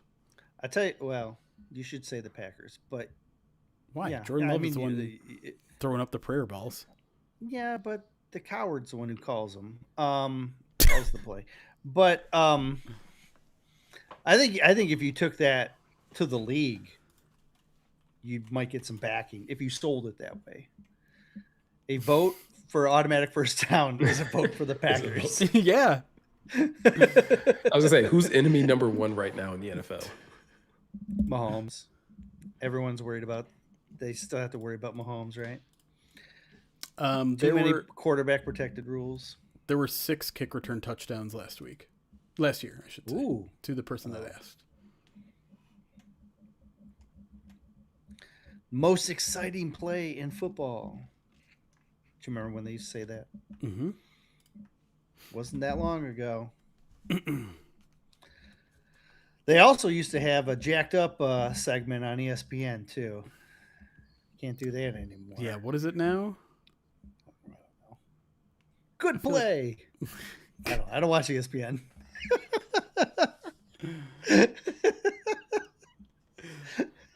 Now it's time for our next segment. Good play. Angry runs. I thought they used to put more effort into these segments. Well, we had to cut back. Oh, is it? It's come on, man, isn't it? Now they have come on, man. No. Is that not They exist do that anymore? anymore? I don't know. I think good. Yeah, I think feel like Good Monday Play should Night come back. Football. What was that like? Wasn't that just for like the countdown show? Yeah, Yeah, That's what we're talking what they about, used though. to do. Isn't that when they used to do Jacked Up too? Yeah, they did jacked up. Either at they think they did it in the countdown, and then they moved it to halftime, and then they were like, "Oh, this is bad because people are getting hurt," and so they stopped. I think they still do. Come on, man. But isn't that when they do stupid things or something? Yeah, I don't know. Yeah. All right, I don't know. maybe they don't. I don't know. We should do good job in our post game videos or good play. I disagree. Oh, now it's good Oh, play. yeah. Or was Whatever. it already good I mean, we're workshopping. We're workshopping here, so I think we can be like, "What's the good play of the game?" We had a segment idea last year. I don't know if you remember, Miko, that lasted literally 1 week. And I'm going to do something that will immediately jog your memory. Remember this guy? Yeah. We had the T-Pain. Is that a clown? it's T-Pain Jack in the Box player of the Yes. And every week we were going to change like the name of the award. We would just like either add something to it or change like the promo and it just make it long. And then like the line started out slow, or maybe it was just even the Packers game. We're like, this sucked. We don't want to name a player of the game, so we're not going to do it anymore. Mm-hmm. Should do something Bucky's related. Dude, I hear that's very popular. I do have all the Bucky stuff still right here next to on my desk, but I have to watch Last Week Tonight because I saw a clip where they're going after Bucky's. Oh no! Because apparently, like everyone goes after Everyone goes after greatness. Everyone tries to tear down greatness. Apparently, Bucky's is like super litigious when it comes to like mascot infringement or something. Like anytime you have something that looks like their mascot. And so Last Week Tonight is selling a bunch of like very similar looking merch with like a logo that looks very similar to it. And all of the proceeds are going to charity. And they're like, yeah, come sue us, Bucky's. Come take money out of these charities. I dare you. You want to play with that beaver. I saw a clip of it, so I don't actually I didn't see the segment that led up to it. I just saw kind of the end of it. So I'm curious as to how corrupt Bucky's is potentially being. Because I think the argument is that, based on the very small clip that I saw, that they are just super litigious because no one is willing to spend the court fees, the legal fees. And Bucky's just has like an endless amount of money where they can challenge anything. But anyways, I'll have to check it out. All right, should we get out of here? It's 9:30. We should probably leave, right? Yeah, I have to feed my family. All right. Thanks everyone for watching. Thanks for all the support, all the kind words across the internet. Just real nice things being said about this show, so appreciate that. Nice to hear. I don't know if we're gonna do midweek mailbag this week. It's gonna be tricky with camp and all the Yeah. stuff. Yeah, it's We might try to fit it limited in windows. Saturday, the one day off they have this week, but I don't think Eric and I are either that excited about spending our one day not at training camp. Well, my daughter also has a matinee performance from her theater program. Yeah. So like that means it'd have to be pushed Right. pretty far back. If you want So Eric and me content, you're gonna have to get it from Pride of Detroit. You're gonna get a Direct. lot on PODD. Yeah, there you go. Yeah. There you go, Dan. You can have your channel points back. Cattle Snacks Neighbor the 41 months, by the way. I almost missed that. Appreciate you. Yeah, so next live is probably going to be just next week. We'll have a full week of Lions practices to talk about, maybe even their first padded practice to talk about on next week's PODcast, but plenty of video and audio content coming your way for Pride of Detroit Direct subscribers. So prideofdetroit.com/subscribe to get access to daily training camp videos. That's all I got. Anything you guys want to say before we get out of here? Thanks for letting me fill in. I'm sorry I made the segments go extraordinarily long. Bound to happen. Special shout outs to Georgia. That's right. Oh, she's running on cloud 9, man. She's still up. She should have been in I'm bed a ready to while go to ago. I bed. can What are you- see her running around. All right, y'all. We'll see you next week. Have fun at Lions Training Camp. Or when does it open to the public? I don't even know. Sunday? Yeah, it is Mr. Kev's birthday and my oldest's birthday. Oh, there you You guys share Nice. birthday. go. Phoenix, you can say hi at any point. I probably prefer at the beginning or end of practice, but if you see us, you can say hi to us. I'm willing to turn around and shake your hand or whatever. Yeah, for sure. Talk for a minute. You heard that live, guys. Jeremy will give out hugs. Yeah. I'm not opposed to that. Yeah. Yeah, just if he tells you to stand up so he can see how tall you are for a job, just turn away. Just be like, know no, that if thank you. you. Are, if you are taller than him, he is going to ask you for uppies. He is going to.